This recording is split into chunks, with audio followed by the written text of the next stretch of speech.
abiyamọ tòótọ́, màmá onínúure ni, Fadé tó kò bọ̀, Esabod ti wá ní, ìgbà ọdún kan ni.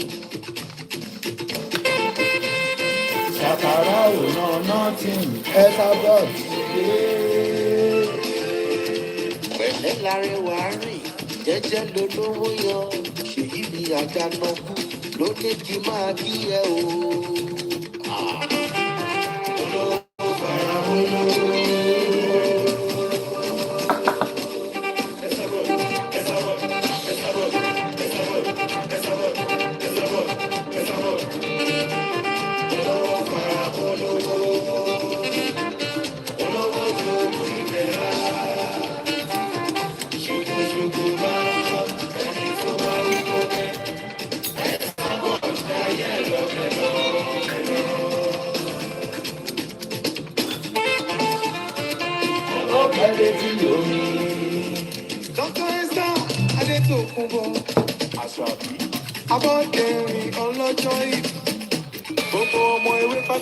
Thank you, Shanko Enoch. Thanks for the gift on YouTube. Ẹ wá wò ó dára púpọ̀. Yorùbá mi tọ́jú ẹ̀, dókítà Adétòkun pọ̀. Kí ló dé tí wọ́n ń ṣubú láì ní wàrà pa? Yorùbá mi tọ́jú ẹ̀, dókítà Adétòkun pọ̀ àpọ̀tẹ̀rìn, abiyamọ tòótọ́, ọlọ́jọ́ ìbí mo bá lọ. Shanko Enoch ní sẹ́.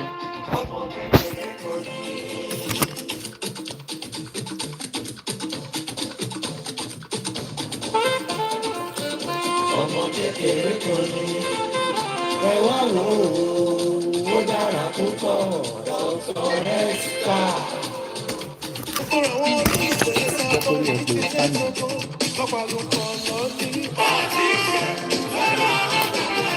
Bẹ́ẹ̀ náà ni ó máa ń ṣe máa mú ìlú ọ̀rẹ́.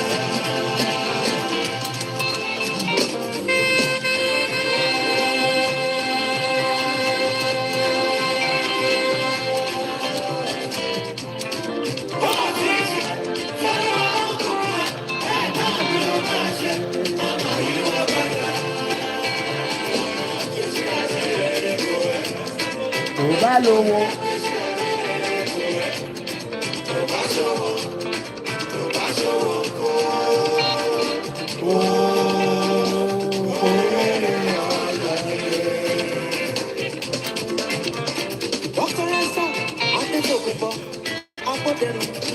Abiyamọ tòótọ́, àgbàdọ́gà, gbogbo Ìbàdàn, gbogbo àgbáyé. Ìbàdàn ló fi ọgbọ́n nílé Olúyọ̀lé. Ó máa jẹ kí kẹ̀kẹ́rẹ́ máa fi kọ́ ọdún fọ́ọ̀rù mú Ìbàdàn ló fi ọgbọ́n. Májẹ̀ tí kẹrẹ́ ọ̀rọ̀ adún lẹ́rù. Ọmọ ológun kẹrìírí, ọmọ akọ́sọ́sọ́ máa Bí Sàmọ́lábí. Bẹ́ẹ̀ náà ni ó ṣe máma ni ó máa ṣe máma yí wá padà.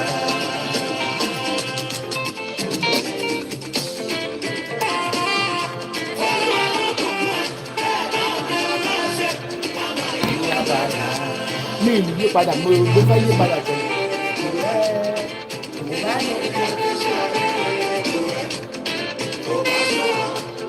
Tó bá ṣó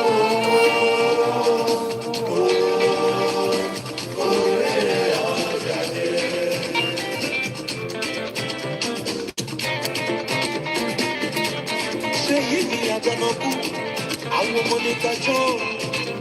Ẹ̀yìn gbogbo ọmọ ìwé pátápátá, àtàwọn olùfẹ́ lọ ní kí n máa kí ẹ Esabod. Ogún ọjọ́ ìbí òní, ẹ̀mí ẹ tó sọdún yìí, a ṣe púpọ̀ ọdún láyé. Olúwa làṣẹ ohun ẹ̀wù.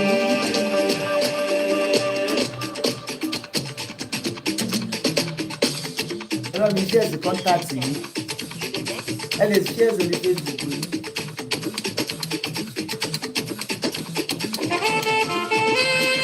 Olúwa làṣẹ.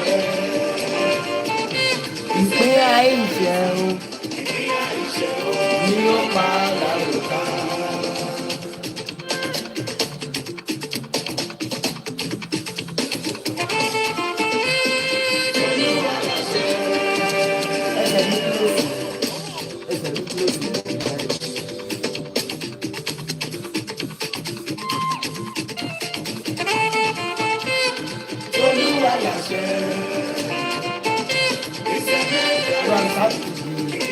jàfó tọ́ọ̀gì.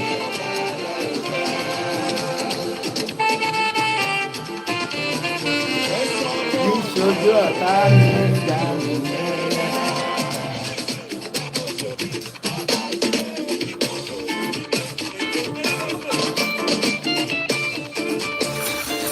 Wúdì pé mú.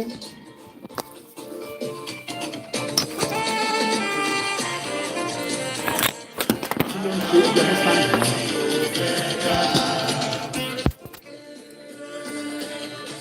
Tí mo fẹ́ dá.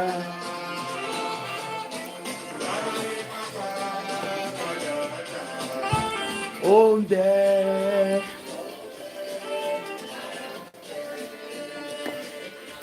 Tí mo fẹ́ dá.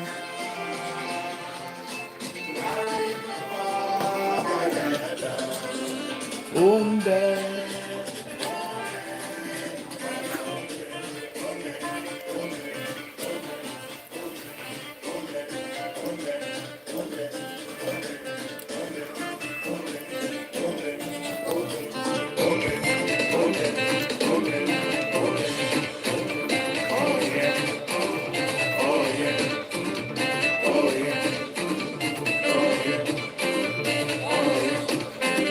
Oh my God, thanks for the 10,000 naira. Who is that? Remilekun Olomfo, thank you.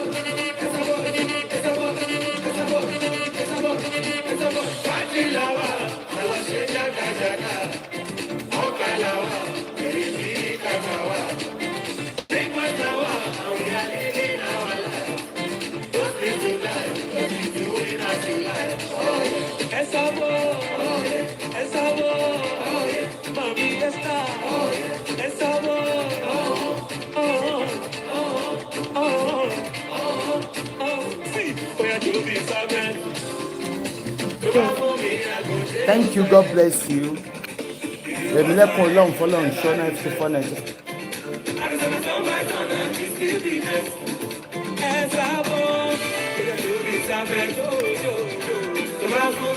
Ẹ invite àwọn èèyàn.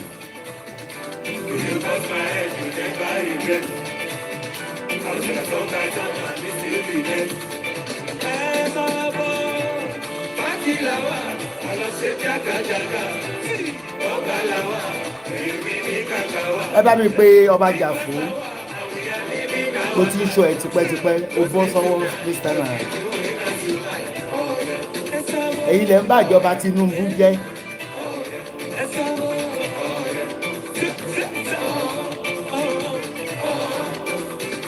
Ẹ bá mi pé CP Tìjání kéèsì ẹsẹ̀ ẹ̀kún lẹ́nà. Fatai Tìjání bọ́ síbi Commissioner of Police. Ṣó ìmá ní thank you Ogunleye Ọlábísí.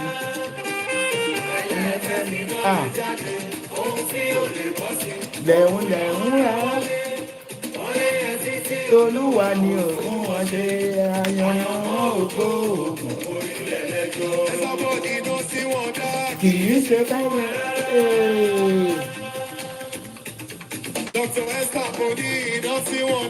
Kì í ṣe fún mi rárá.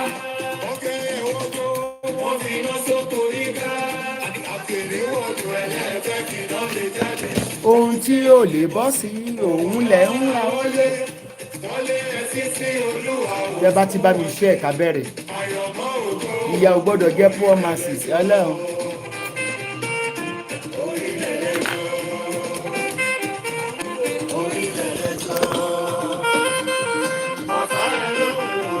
Wọ́n ò lè rí ojú wọn ti fọ́ ẹlẹ́wọ̀n ni wọ́n ẹlẹ́wọ̀n àwọn ìtọ́ni wọ́n lè máa padà sẹ́wọ̀n yẹn náà bàbá wọn wọ́ ọ̀kẹ́ wọ́n mọ̀ pé láì lọ Nàìjíríà mú pàṣẹ Nàìjíríà.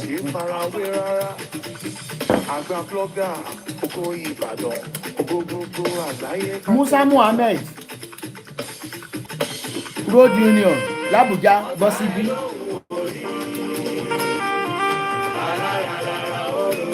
Samson Dini Kausara bọ́ síbí gbogbo ilẹ̀ máa jẹ gba lálẹ́ yìí.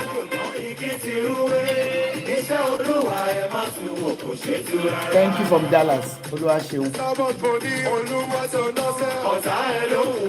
Wọ́n rí sáà ni wọ́n ṣe tẹ̀wọ̀n dé ní ẹ̀wọ̀n ní gbogbo wọn. Wọ́n tó ń jáde fún mi returning ní ex-convict. Wọ́n dẹ̀ máa pẹ́ lẹ́wọ̀n yẹn máa dákún ṣòro wọn.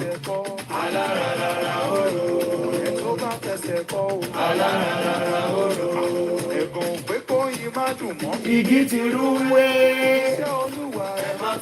Ó lè gbé múṣẹ́ lógo. Ebi oúnjẹ tí ò bá lógo lóhun ẹjajà kó ti lọ ẹ̀wọ̀n rí.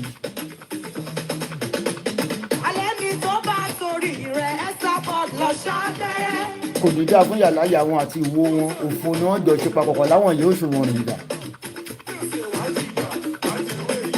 Ẹ̀wọ̀n jẹ ìjàgbóró ní ìjà Ìbàdàn ọmọ wẹ̀yìn ẹ̀ wò darí wálé òní darí. Tàbí tó ti torí mi lọ gbé wo.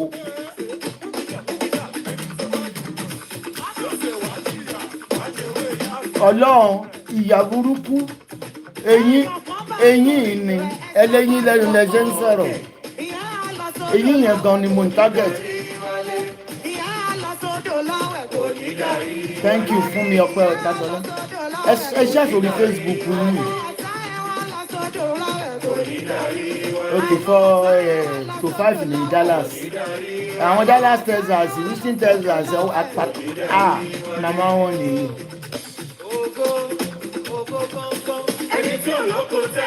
Ọlọ́run ògùn ẹ̀wọ̀n prínsìpù dé kirikiri. Ọ̀rọ̀ wa ló sọ wọ́n di best. Ní padà tó wọ́n ká. Owó tí wọ́n lè fi ṣoríire. Wọ́n máa jìyà kú ni. Ògo. Ẹni tí ò lóko tẹ́lẹ̀ tó kó lóko rí. Ọ̀rọ̀ lọ́rọ̀ lọ́ lè sọ ìbàjẹ́ èèyàn lọ́ lè ṣe. Ọ̀rọ̀ wa ló sọ wọ́n di bẹ̀sì. Ọ̀rọ̀ wa náà ni ó padà tún wọn ká.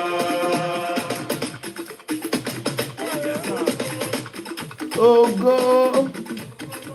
Wọ́n fẹ́ tápù ní ògo wọn yìí bí o fún yàn lógo mi fún mi kí n lògo rẹ ni bó ṣe kínkínní ló ní join together.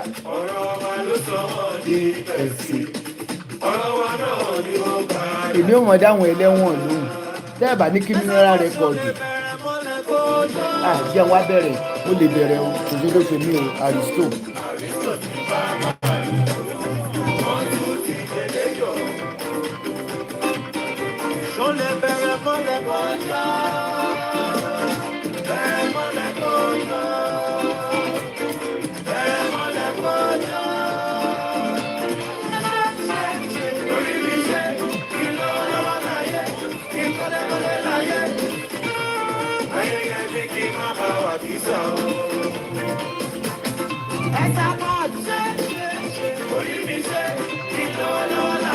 Èyí dà ẹlẹ́wọ̀n campus prisoner ọkùnrin prisoner obìnrin prisoner Olúwaṣeun Adésànyà ṣé ti ní òdì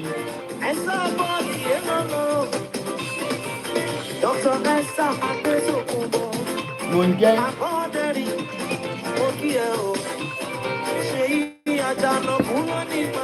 hold down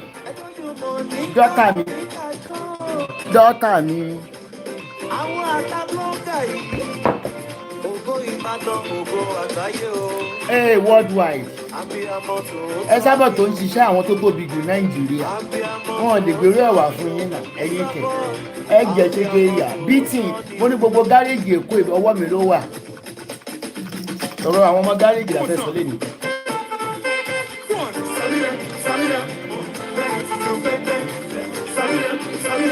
Tí n bá wà Nàìjíríà ni màá ti gba gáréèjì ní báyìí ẹ mọ̀ tó ń pè ní bàbá ìyá.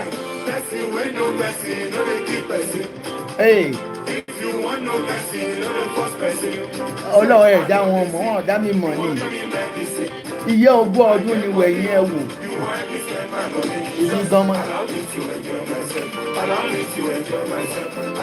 èwo làbọ̀ mọ́ sọ pé tí nǹkan bá ṣe yé mi mo wà nídìí ẹ̀ ṣé mo dì náà yẹn mo ti sọ ti pẹ́.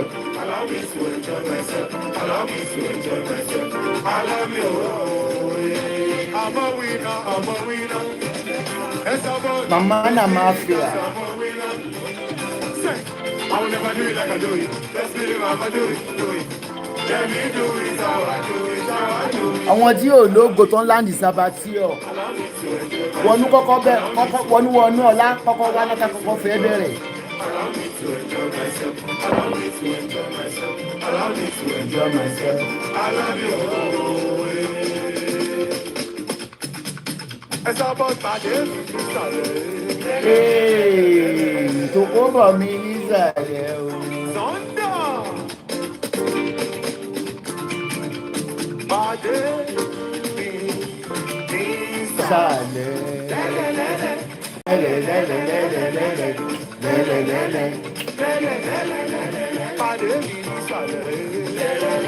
Wọnú ọlá bọ́ síbí ọmọ òṣì.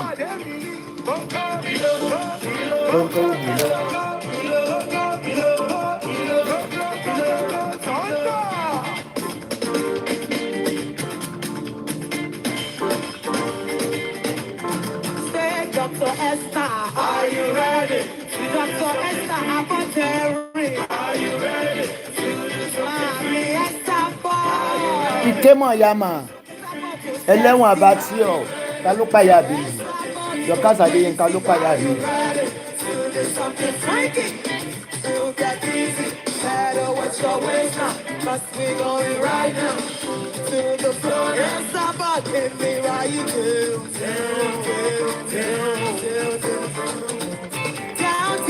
Ẹ fi ìyá yín hàn wá ìyá ẹlẹ́wọ̀n tó bímọ ẹlẹ́wọ̀n.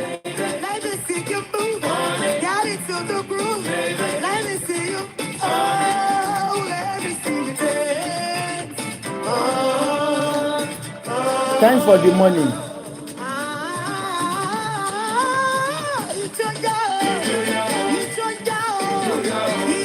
Ṣé ti pé ìjà kú ẹ para yín wà láì tí nǹkan bá ṣe yín ẹ má wà sí. Mo ń sọ lábàdà rẹ̀ mo tún sọ ti pẹ́ rẹ̀ ní ìwúlẹ̀ tí má ṣe bẹ̀. Ara fracas ló wà. Gbàgbós mo ti jáde àdírẹ́sì. Ṣé báwọn ẹrí ẹ̀ ló ní àgbẹ̀? Yẹmí Ṣọ́báyọ̀, you're welcome. Sarah Abẹ́lé, Sarah ọmọ mi, ó tún ti gbẹjọ́ débi.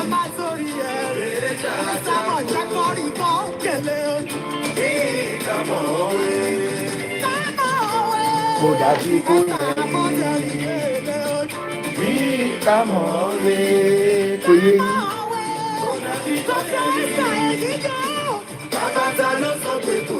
Àwọn ẹlẹ́wọ̀n ní orí láti Kirikiri lẹ́kọ̀ọ́ ìjẹ́kẹta kó pamọ́ wọn lẹ́nu gẹ́gẹ́rí gẹ́gbà.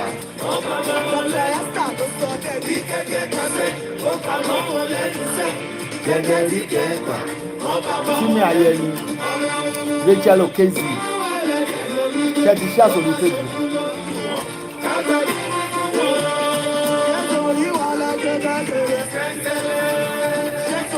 Okay, we start.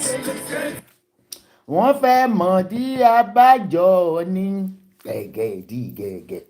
Ẹ bá mi wọ́ọ̀ṣẹ̀ tó bá ń play show mi ní orí Facebook. Ọlọ́run wọn ò lè sọ jáde ní péjì mẹ́ta mo ti mú monetization wọn kúrò. Àwọn ò láòdù èmi náà ní láòdù ẹ̀ àníjọ gbowó lórí social media yìí ni mo ṣe ń retí reply látọ̀dọ̀ Facebook fáwọn tó kù. Ẹ bá mi wò ẹ kàn jù sínú inbox mi lórí Facebook ẹni tó bá ti ń play show mi ó nìyí ṣe rí mo ń retí result látọ̀dọ̀ Facebook ló tiẹ̀ ń sọ̀rọ̀ lára ṣe ti copyright ẹ̀ wò bó ṣe kùn copyright Facebook kó o gbéṣẹ́ mi kó o lùsì tọrọkọ́bọ̀ títí tó ń gbà lórí social media kó o lùsẹ̀ lórí YouTube mo ṣe ti YouTube náà ṣe rí gbogbo yín ṣe ti rí copyright nítorí èèyàn bọ́ sínú òjò kó ní òtútù mú Because if you don't love me, you don't call near my job. I don't copy your job on Facebook. You go explain tire. You ṣe kú kí ni ẹ máa explain tire. Mo rí pé mo ti fún yín láyè tó. Ibi tẹ́ tí a ń gba sí tọrọ kọ́bọ̀ yẹn ẹ rí mi ń di ẹ̀. Ṣé n fi àwọn copyright orí YouTube wọ̀nyí gbogbo yín máa kàn yín àsìkò ètò ni. Esabod ló ń sọ̀rọ̀ ó lè ní yín. Stop stealing people work. Being a blogger, Esabod nìkan ló ní right to update on anything that is going on social media. Tó o bá ti san tax ní gọ́ọ̀mẹ̀ntì tó ní country tó wà, don't pick my work. Ó máa lè díẹ̀ o. Ó máa lè díẹ̀ o. Ṣé orí tọ́rọ́ kọ́bọ̀ tẹ rárá fi mú lọ sẹ́nu yẹn? Ẹ ní rí nǹkan kan. Pínísí tẹ̀ ń gbà lórí social media bóyá 1p 2p yẹn ẹ ní rí nǹkan kan mọ́. Nítorí pé kí ni? If I don't steal your work, don't steal my work. Ó lè rí iṣẹ́ ẹ lórí YouTube mi. Bó ṣe rí gẹ́lẹ́ nìyẹn. Ẹ káalẹ́ gbogbo yín mo kí yín lọ́kùnrin àti lóbìnrin. Kí láago wí ní talking this? This is 1 o'clock in the morning, which is 11, 2, we are 2 hours backwards, which is 11 a.m. Ká tó bẹ̀rẹ̀ ní èmi ní elétò àti agbátẹrù yìí Ekun, one woman battalion guided by me. Kí n bó ṣe gbogbo ajá tó bá ń gbó léèyàn máa ń dá lóhùn, especially tó bá rí ajá náà yìí pé ajá yìí kò fọ́ rí fún ìyá àti bàbá ẹ̀. Iye ò ń ṣe ìyá. Mo ní tí ẹ bá fẹ́ face Esabod, ẹ mú blogger tó lórúkọ, ẹ mú blogger tó lókìkí. Ṣé rí ẹ rí wípé bẹ́ẹ̀ bá dárúkọ Esabod torí ó gbọ́dọ̀ mọ yín lára ni kò sẹ́ni tó máa wò yín. Àwọn tọ̀dọ̀ tèmi tó ń ṣe way nation gbòsà, àwọn Esabod nation gbòsà, àwọn ò ráyè rádaràda. Àwọn tí wá tẹ̀ sí ṣóònà, àwọn tó pé wọ́n wà níbi tí wọ́n ti ń wá tọrọ kọ́bọ̀ tí wọ́n fẹ́ jẹ. So bó ṣe rí ni ẹ káàbọ̀ bó kí yín lẹ́ẹ̀kan sí. Tọ́pìkì tá a mú wálé ní lórí gbogbo ilẹ̀ mọ arábìnrin tó ń jẹ́ Wọnúọlá Oyèbọ́dì. Láyé pé mò ń fẹ́ kàn ìsúké ìbáwò. Àti lórí gbogbo ilẹ̀ mọ kábíyèsí tó ń pè ní Oniba Ekun. Oniba Ekun tó ń jẹ́ Jàfó. Mo sọ fún yín pé iṣẹ́ ọba ló easy fún mi àti ṣe jù. Ibi gun oògùn bá bó oògùn. Ibi gan màlíkà kan tọ́lọ́run dá sórí ilẹ̀ alààyè. Unfortunately gan bá gbéṣẹ́ ìyẹn ọba wá, bóyá àwọn kan sọ pé àwọn fẹ́ gbìjà yín, èmi ò ní dá wọn lóhùn. The more they come, the more you get beatings. So ó bẹ́tà tí gbogbo nǹkan tí mo fẹ́ sọ lénìí kẹ́ lọ ṣe àtúnṣe. Èmi ń dá gbogbo àwọn ìsàwúrù, especially tí máa ti rí nínú history ẹ̀ wípé ó ti ṣe ẹ̀wọ̀n rí, because it's a tag. Ìjọ́ tí mo ti ń ṣe iṣẹ́ yìí, ìjọ́ tí ìyá àti bàbá ti bí mi sáyé, my 65 years on the surface of the heart. Wọn kàn kọ́fù sí mi lọ́wọ́ rí. Bẹ́ẹ̀ ni mi ò dé ọgbà ẹ̀wọ̀n. Torí mi ní ṣe kọjá ara mi. Mi ò ní máa nà gàmú ṣòro, nǹkan ní nǹkan ò wọ́ mi lójú. Mi ń jalè ara, mi ń jalè ẹ̀mí, mi ń lu jìbìtì. Gbogbo ẹni tí ó bá lójú kòkòrò ẹ lọ wáṣẹ́ ṣe. Sóye yín ẹ lọ wáṣẹ́ ṣe. No illegal charity on social media, no illegal donation. Torí pé kí ni ṣẹlẹ̀ ní kẹ́kọ̀ọ́ ni ẹ̀wọ̀n tí wọ́n bá wọ̀ lé ní ìdọ̀kásì ẹ̀wọ̀n gbére ni. Now kí la fẹ́ ṣe pẹ̀lú ọ̀rọ̀ Wọnúọlá Oyèbọ́dì? Unfortunately mi ò rò pé Wọnúọlá jẹ́ ọmọ Ìbàdàn, kì í ṣe ọmọ Ìbàdàn. Ìbàdàn kì í jalè. Yes kẹ́. Ìbàdàn kì í jalè. Ìbàdàn ń lu jìbìtì. Ìbàdàn ó gbolè. Dr. Esabod olóríire ọlọ́jọ́ ìbí olóríire. Màmá mi Aláṣàbí olóríire. Ọlọ́jọ́ ìbí olóríire. Mo ní wípé wàá pẹ́ láyé ò ní bá wọn gbọ́mọ sí ọlọ́jọ́ ìbí olóríire. Nítorí wípé ọdọọdún là ń rórógbó, ọdọọdún là ń rọ́mọbì, ọdọọdún ló máa wà o. Bẹ́ẹ̀ bá lórúkọ Esabod, orúkọ ta lẹ fẹ́ lò lórí social media lẹ́tà fún mi. Ta ló lè fún yín ní views? Esabod ni. Ó ní oṣù bàrẹ́rẹ́, oṣù bàrẹ́rẹ́, oṣù bàrẹ́rẹ́, oṣù bàrẹ́rẹ́. Now I'm going to start now. Mo fẹ́ mú nǹkan jáde lórí laptop. Àwọn tí ò lógo láyé ogún ẹ̀wọ̀n tí n bá rí i pé ẹ wọ ẹ̀wọ̀n lénìí tí ẹ bá wọ ẹ̀wọ̀n lénìí mo máa ṣe pàtí lórí social media lọ́lẹ́dídé yẹmi sí.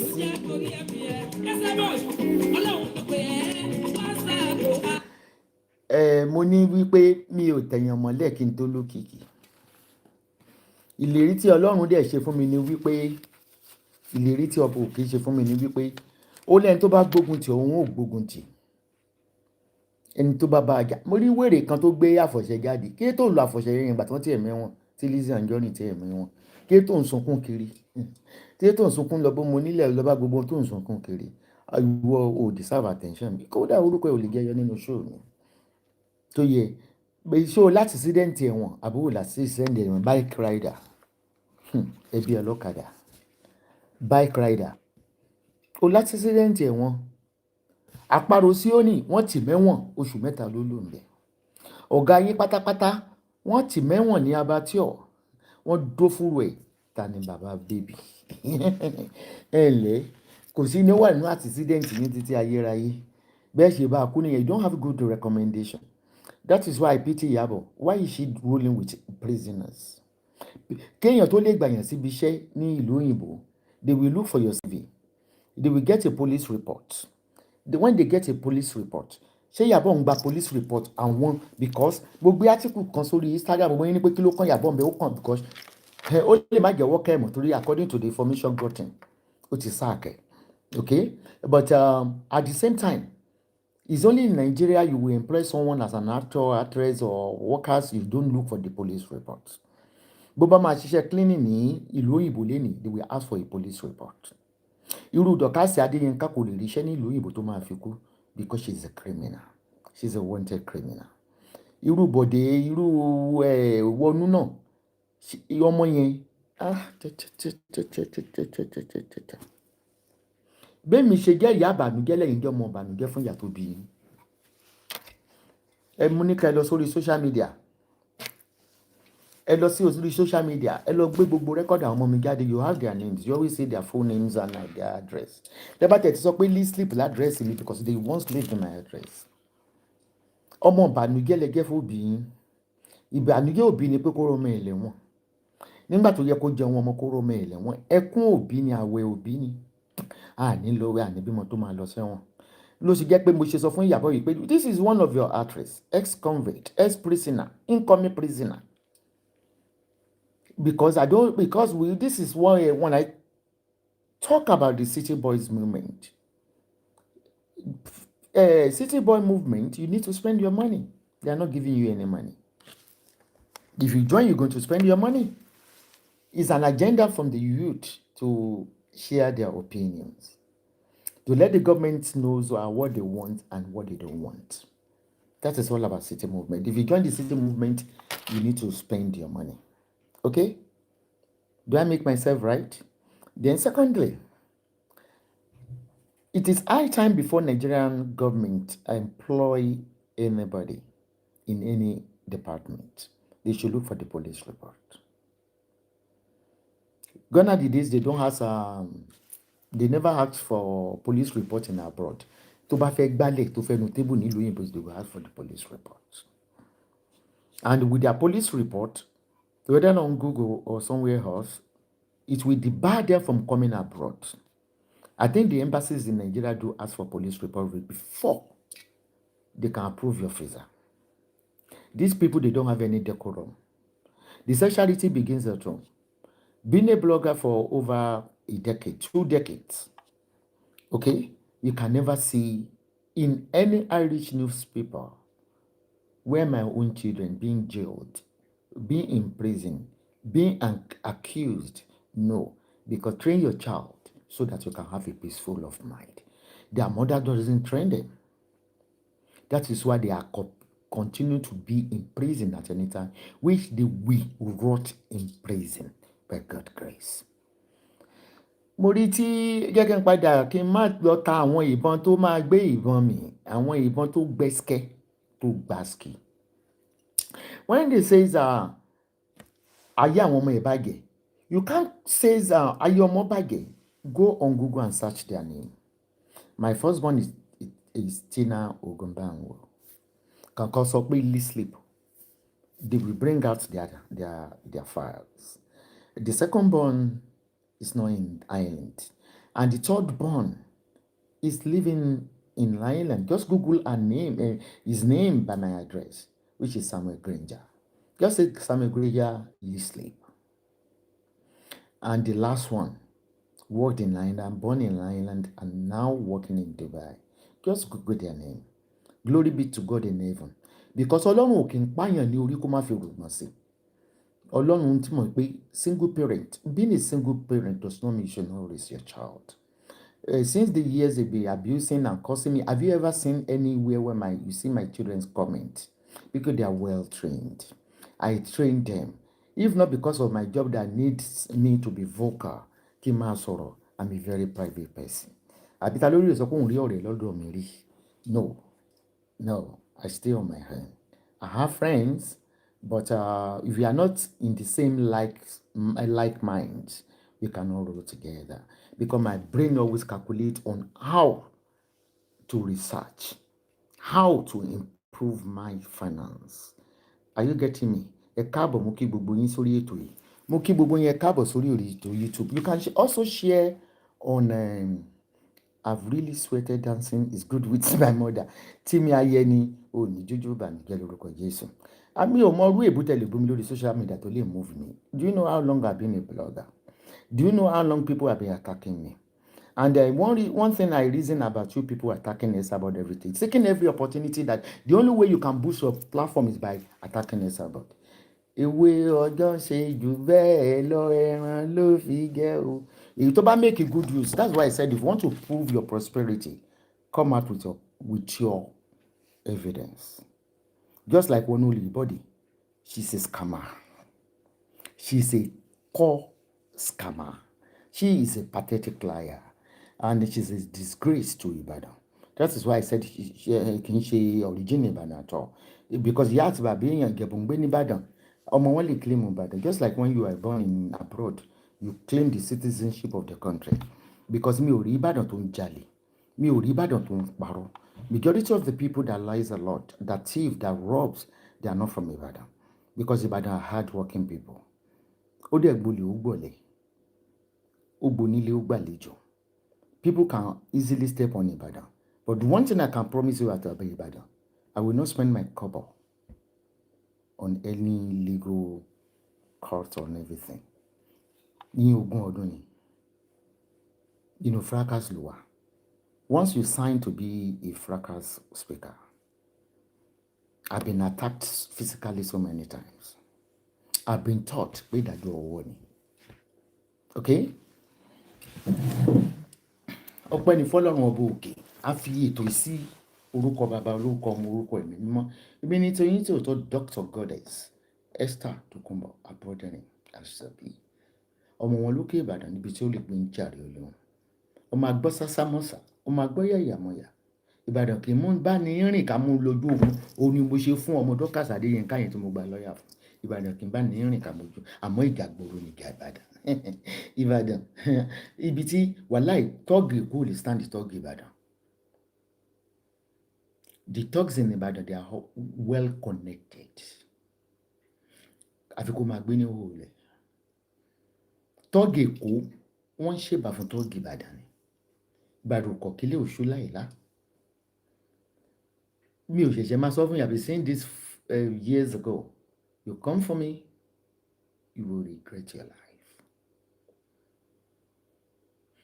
So you can write the petition. Even àwọn ọlọ́pàá Dublin, Ireland, even including Turkey, wọ́n mọ̀ pé tọ́ọ̀gì ni mi. They knew.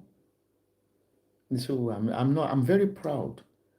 As a pedigree in Ibadan, ìjà ìgboro ò ní ìjà Ìbàdàn. Bí ní báyìí ṣọlọ́pàá wálé ní wá lọ́la gba lọ́yà. No. You come for me, I deal with you mercilessly. I got some addresses now. But we ní sọ fún yín. Mo ní tó ẹ kó rí ilẹ̀ ń gbé. You can't run. You can only hide. Wọ́n ti nà wá náà. Wọ́n ti ṣe gbogbo ẹ̀fẹ́ mi náà. Wọ́n tẹ́kì mi lọ sí kóòtù. Àwọn tó attack me physically, I will not take law into their hands. Okay, let me start my program. One know your body.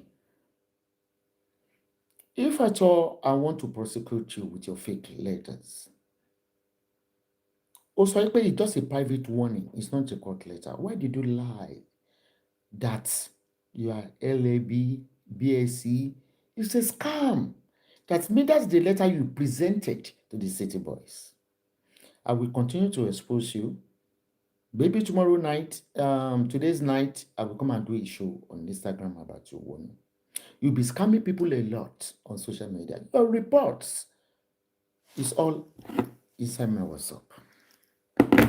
Emma Yawonu Oyebode Lowo, you will never get your money back. She lost borrow him. She lost ask people for an assistance. She's a thief. She will never pay you back. And if you come for her, she will just attack you. Kenya ni àyìn ọmọ kékèké. See those people that you are betting each other. Olè níyín, scamming by charity or in the one way or the other. Go to Google and bring, or go to on Facebook, bring any record of Esabod. I'm so timid. Láti bèrè owó lọ́wọ́ èèyàn. I don't look for donation. Wọ́n bí mi as a leader and as a heiress. I lead other followers. When Esabod, we love to rescue people. Aries love to rescue people, regardless your status with Esabod. But immediately Taba detect lies, deception, and so we deal with you mercilessly. And this is no turning back. No ever turning back. Èmi ò mọ tán lò lórí mi, wọ́n lo nǹkan náà ní jẹ́ kí n sọ kankan bí mo ṣe sọ fún yín pé téèyàn bá fẹ́ fẹ́ ọkọ, kọ́kọ́ yẹn kó lògùn bí àrọ̀ mi. Tó bá fẹ́ wá ẹ̀yọ́nú ọ̀gá ẹ̀, ẹ̀yọ́nú kò sẹ́ńtẹ́ ẹ̀yọ́nú ò lè mọ̀. Iṣẹ́ ìkà ni ò lè mọ̀ wá. Kò sí ẹni tí ẹ̀yọ́nú kò lè mọ̀. Torí gbogbo là ń gbàdúrà pé bá a ṣe ń jáde lé ní ìhò, bá Ọlọ́run bá ògo, yẹ ká pàdé ẹ̀yọ́nú ṣe jẹ́ pé kò sí ẹni tí ògùn fẹ́ ò lè mọ̀. Mo ti padà lẹ́yìn rẹ̀ o, èṣù, àmágbébànújẹ́ rẹ̀ lọ sẹ́wọ̀n. Any derogatory comment, if I admit you on YouTube, just block your house off. Just watch. But I will, let me turn on my Facebook. If there's anybody that is playing my chat, just inform me on this platform. Anybody, I'm going to report your page. Regardless your closeness to Esabod. Even as much I don't play your show, don't play my show. Ojú òǹtí yìí ni. Ẹ̀dẹ̀ sọ pé Esabod ń ṣọ̀gá yín. Èmi lẹ fi mí lórí social media. Èmi lẹ fi mí. So I'm just creating this awareness regards Wonu Oyebode. She has no job. She's a liar. She's not a lawyer. She's a fake bitch. We need to continue to expose you, or it reaches the APC, or it reaches any organization you belong to. Now, let me give you one evidence about yourself. Since I had your show last time, people have been contacting me on social media, and they send me a record note where you promised. Number one, you are just an evil girl, short devil, evil girl, that reside in UK. You're a fraudster. You're a thief. You're a street fighter. You love damaging people's property. I will employ you to come to Instagram. You will regret your life. You are nobody. You are a bad image to United Kingdom. There will be a case where they will retrieve your fake passport you are carrying around. I will deal with you mercilessly. For you to have that gut after you abused me. A nation never come for people. That's why I love them. They're not a troublemaker. You know, man, so won't go, won't comment, won't go. You are right. Because they are well trained. They are well trained. They don't do that. If you don't get it, for them to be onpowe, irú won powe. Ọmọ yìí onígbáná, irú ẹ̀ ń pòwe wọnú. ìwọ tó pé jìbìtì ní iṣẹ́ rẹ, olè ní iṣẹ́ rẹ. I just wonder why you call yourself a what? You called yourself a lawyer, and you cannot win a case with your co-blogger. You were jailed for 3 years. Unconditional. That's all about you. O kàn gbá gbogbo èèyàn tó bá pàdé ọkùnrin kan ní Nàìjíríà, òkúrọ́ fòbí kùbà náà, at the end of the day, £150 ló fi do it. You think people are stupid? No, they are not stupid. It's bad.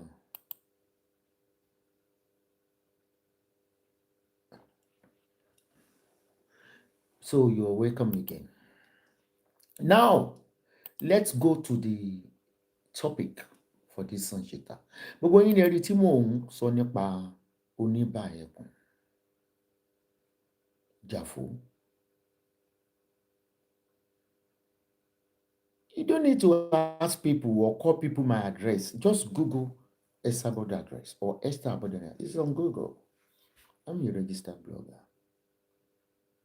Oniba Ekun, Sanwo-Olu, àti CP Fatai Tijani, Ekura yín bọ́ síbí. Unfortunately, this is my first time of coming for Sanwo-Olu. Though I heard a lot about Sanwo-Olu. I do. But I don't jump on people until when I observe. I observe a lot. Especially Jafo. But mo kọ́kọ́ rí personality Jafo ní orí Instagram everywhere. Amusheni, agbede bí ẹpọ̀n. Ìbọn wọn nílẹ̀ kẹ̀lá fi mọ́ bá. I think I put out that update a couple of months ago. I knew you're a thug. You dress like a thug. You dance like a thug. You dance like a hire killer. Actually, it's what to this time around. Kò sí ẹni náà nílẹ̀ Yorùbá tó lè kọjú sẹ́yìn ọba Esabod ni. Torí àṣà sí òun bèbí ni. Bẹ́ẹ̀ bá lóògùn kẹsà. Fóyèké Àlàkẹ́ Àtinúkẹ́. Ọmọ Yáyì Adéòtì lórúkọ ìyá tó bí mi. Ẹ jẹ́ gbèrègìdè ìyá. Ẹni tó lọ́run rán ó yàtọ̀ sẹ́ni tó rán ẹ̀. Àṣà sí òun bèbí mi. I keep telling you. Ẹni pé kí ló dé tí mo fi mú Ìbà Ẹkùn? Mo rò bí mo gbé graphic pictures kan tí mi lè show lórí YouTube. If you go on my page on Esabod Freedom Fighter, ẹ wò bí Oniba Ekun ṣe gé tí àwọn èèyàn. They said she worked with guns, not a gun. Guns under the pillow. Oniba Ekun, ọmọ bàbá bíríkìlà, mo ní kó bọ́ síbí. If not because you're Oba, there's nothing attractive about you. There's nothing. Money, you dance like a thug. You walk like a thug. You dress like a thug. Àwọn bloggers kékèké wọn arówó gbà lọ́wọ́ ẹ̀. The more they come on this topic, the more wọ́n dàbọ̀. Oh, the Dublin Island. Oh, rojọ́ ní Dublin. Àmọ́ ilẹ̀ ó ti bàjẹ́. Ilẹ̀ á ti rọ̀. Ètí ó gbé wa wálé ni. Ẹ lè believe pé Oniba Ekun ó máa hijack márúwá máa ń gba ọ̀kadà. Robbery by style. Robbery with guns. I put one article on my blog at esabod.com, which I'm going to read for you. Newspaper won't be sharing. I work with evidence. You cannot win me in any court. Wallahi talai.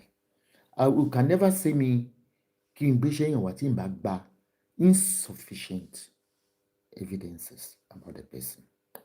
Oniba Ekun, you pay 200 million to be king. Iṣẹ́ ọmọ ọba, ọmọ bàbá bíríkìlà ni ọmọ bàbá bírí sọ pé tí ẹ kó ìyẹn náà dẹ̀ nǹkan kò yọ̀yọ̀. O bribe everybody. You were once a thug in the garage. Ọdún mẹ́wàá ló fi ń gbowó garage. Then you bribe your way through Sanwo-Olu. Alẹ́ ní APC gẹ̀, I will continue to expose the CP Fatai Tijani. Report ẹ̀ pọ̀ gan. Fatai Tijani ṣé zone 2 kọ́ ni? Ìwọ ló ń báṣẹ́ ọlọ́pàá jẹ́, olè ní ẹ́. CP Fatai Tijani wọ́n ti ń gbéṣẹ́ wá tipẹ́tipẹ́. I've been observing you. Tó pé téèyàn bá lọ bẹ́ẹ̀ wípé wọ́n jà ń lólè. Tó yẹn ni ẹ sọ pé this is the person that took my car. Wàá gbowó lọ́wọ́ ẹni yẹn. Ẹ tó rìpọ́tù wà ní kan tì mọ́lé sí Tijani. Lọ bèrè ayé lọ́wọ́ Múyìwá Adéjọbí. Àníṣe mo ní àwa la máa tún Nàìjíríà ṣe. Àwa fúnra wa la máa tún Nàìjíríà ṣe. Since the government or the President Tinubu cannot see all this atrocity, don't perpetrate under his governance, Esabod will be exposing you people. Jafo, Sanwó-Olú kú iṣẹ́ o. Sanwó-Olú, àṣẹyìn náà wá. Ọpẹ́lọpẹ́ kámẹ́rà ló jẹ́ ká mọ̀ pé yìí náà dá. Ẹ̀ ń àbẹ́tì àwọn olè. Ẹ̀ ń gba bribe yìí pé wọ́n máa lọ. Tó bá mo lè Sanwó-Olú wá pé CPO Tijani. A ní kán mú àwọn olè náà kán fi wọ́n lẹ̀ o. Jàjí lọ kó gbogbo márùwá. Ó tún kó gbogbo ọ̀kadà. Ó jí gbogbo wọn sábẹ́ ara rẹ̀ o. Táwọn ọlọ́kadà bá ti wá lọ sunkún bá kábíyèsí Oníbà. Ó ń ṣe kábíyèsí tèmi o. Tọ́ọ̀gì Oníbà, olè Oníbà, ajímárúwò Oníbà, ajúbáìkì Oníbà. Ìwọ àti Musa Muhammed. Ẹ bá mi pé Musa Muhammed, chairman road safety, tí wọ́n lé lọ́jọ́ kìíní àná tó wà l'Ábùjá. Olórí burúkú ni gbogbo yín pátá. Ẹ wo Oníbà. Ẹ jọ̀ọ́ ẹ̀yin tẹ́ ń wò mí kí lẹ mọ̀ Jàfó fún. Ṣọ́ba kọ́ lẹ mọ̀ fún. Bó ṣe ń gbalẹ̀. Yóò múra bí obìnrin, yóò lọ kó márúwá, yóò tún jí.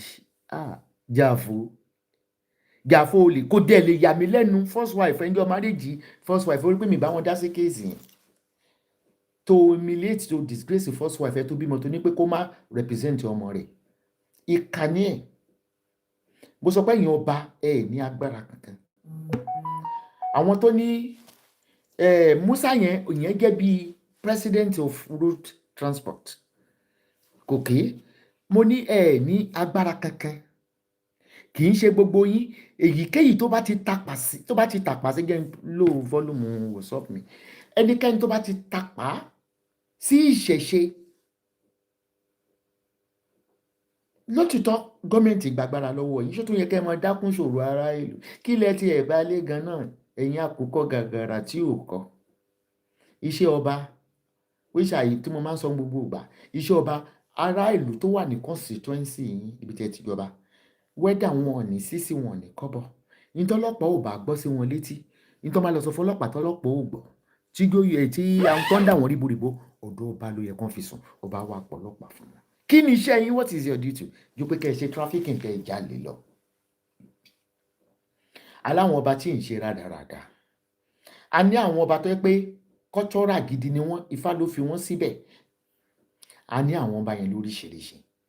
A gbọ́ nípa Ọ̀ràngúnléèlà. A gbọ́ nípa yẹ̀bí ọba Iléṣà kan náà wọ́n tún tì mọ̀ wọ́n là ní Amẹ́ríkà. Ẹ̀yin rádaràda rédèrèdè. Àwọn olè bá lé lórí. Ẹ bá sórí ẹpọn yín. Mo ní láyé àtijọ́. Àkùkọ mi. Ó ti ló gbé lórí. Ọjọ́ orí ni ò jẹ́ rí. Ọba ará ìlú ni wọ́n wà fún. Tó máa gbé kí ni ìtumọ̀ kí lẹ bá lé lórí. Kí ni ẹ bá lé lórí? Jàfó tó máa ń wá original olè. Tó máa ń wá original oníjìbìtì. Wọ́n máa wá ti ìwọ Jàfó ni. Ìwọ Jàfó yìí. Nígbà tó rúlù fún àsọmọ gáréèjì. Wọn ọ̀jọba lé bàbá ẹ̀. Bírí sọ pé bàbá rẹ̀ ń ṣe ni ìyá rẹ̀ ń ṣe. Ó sọ 250 million. Olóbẹ̀ ààrẹ tó fi jẹ ọba pàǹdà tó lóò jẹ. Orí kò ti sokùn sí rẹ lọ́rùn kó hang ara ẹ lókù. Mo kọ sórí update mi ní orí Instagram gbà kan. Mo ní ṣé ní tó ń gbé ibi ẹpọn ló láǹdì sí. Ó wá ń jíjó. Ó wá ṣekùn bí omi ẹran. Bí ẹran tó mọ omi ẹran. Àṣọlé ní oníbọn ni ọ́. Wọ́n ló máa ń pààyàn ni. Dákun. Òun retí ẹ̀. Is it the reason why I can't come to Nigeria? Because I won't be able to talk. I'll be gagged. I will be arrested.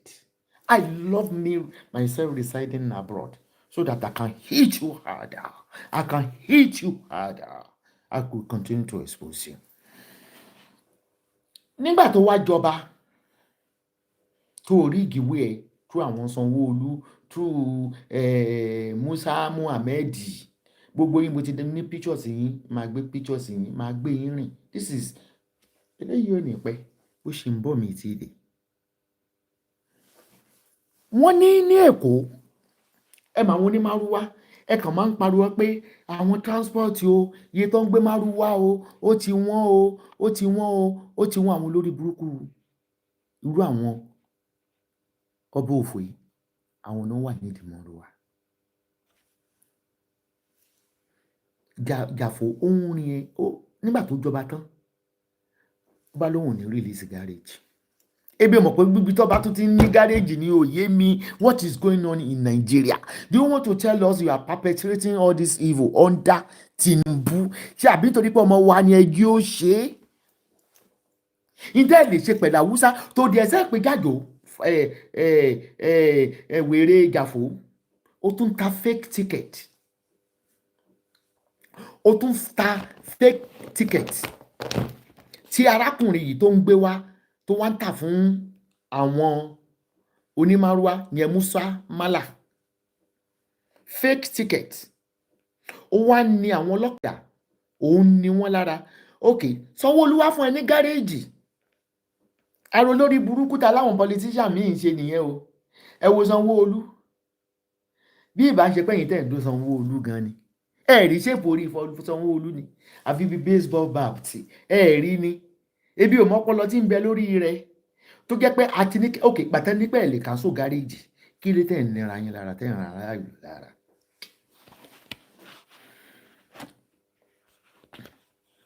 Musa Muhammed yẹn President Road Transport, ó lé Jàfó gbà tó jọba. Later ó bribe ó gbà padà. Ó wá ní pé kí ó lọ through Sanwó-Olú, ó wá ń ṣe park and garage through Sanwó-Olú. Ó ń gba owó ìlú lọ lọ́kadà. Tó bá yàtọ̀ lọ́kadà bá gbé yín, wọ́n á ní iye tó ń gbà ti pọ̀ jù. Àwọn ọba wèrè yìí ni. Ìjì Jàfó, agùnmọ́ nìyí. Ta ló ní pé kò tiẹ̀ máa wọ English gan? Jàfó má wọ English mọ́. Owó gbé tó wọ ṣẹ́ẹ̀tì tí mo gbé sórí Instagram, wó kun ẹ. Kí ló gbé mi? Wọ́n lé olóògùn. Ògùn wá dẹyẹ sí ọ níkùn. Ó lè apààyàn. Agùnmọ́ nìyí rádaràdá. Yín mọ̀ ká. Ṣé ọmọ ẹ tó ń jẹ́ lẹ́yìn ẹni Samsideen Àjàlá? Àwọn yẹn ní páàkì tiwọn. In tó ń ṣẹlẹ̀ tí mo fi wá lọ́wọ́lọ́wọ́, Jàfó gé ènìyàn létí, etí ẹ̀ jábọ́. Ẹ lọ sí orí péègì mi lẹ́sàbọ̀, ẹ rí news yẹn. Ibẹ̀ mo kó gbogbo àwọn graphic picture yẹn. Bóyá kí n fi hàn yín. Tí YouTube bá dé, ó pa àwọn èèyàn, ó ń gé wọn níka. Àwọn tí ò bá rí márúwá àwọn gbà. Meanwhile, gáréèjì tí Sanwó-Olú fún, ó rí pé ìgbẹ̀yìn ò tà. Ó gbógun ti ẹni tó ń jẹ́ Samsideen Kausara. Ó gbógun tì. Yẹn lókè, ó máa fún ẹ ní 2 million ní gbogbo ìgbà. Ó ní kò tẹ́ ẹ lọ́rùn. Ó wá ní pé ó fẹ́ control gbogbo garages tó wà lÉkòó. Who does that? Jàfó, ó gbé nǹkan mi sẹ́nu pa ó. Láì ṣe ọmọ Ìbàdàn. Tí ń gàrí ní o. Ó bá ló fẹ́ gba, ṣé mọ̀ pé wọ́n ti settle, wọ́n ti fún ní gáréèjì, Sanwó-Olú ti fún. Ó tún wá ranjú mọ́ another garage. Ó lọ́ba tóun jẹ yìí o, gbogbo union òun fẹ́ jẹ olórí wọn, fẹ́ gba gbogbo gáréjìsì. Bọ̀bọ̀ tó dàbí aran ọnú yẹn, ó lóun fẹ́ gba gbogbo gáréjìsì. Ó dẹ̀ máa ń na ìyàwó ẹ̀. Ọmọ ìyàwó ẹ̀ kan, òwú bá ń tútú. Ẹlẹ́ẹ̀kẹ́ kó aṣọ́kọ́ yẹn, nínà tó ń na yẹn, nínà tó ń na àwọn ìyàwó ẹ̀ láàfin. Jàfó, ọmọ gáréèjì. A rí àwọn ọmọ gáréèjì tó túnra wọn bí. Don't get me wrong. Wọ́n ló ń kó ìbọn, ó ń ṣe kíní kẹta bá ṣẹ́ ní tì, ó máa lọ ní pé kan pa wọn. Ìyẹn Jàfó.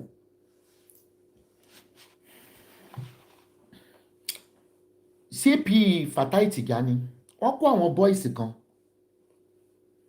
tí wọ́n ń jà fẹ́tọ̀ wọn lórí gáréèjì tí Gàfó fẹ́ gbà.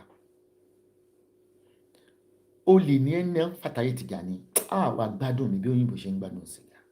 Gbogbo ẹ̀yin tẹ́ ẹ̀ dá nínú police force is high time Esabod will flush you out.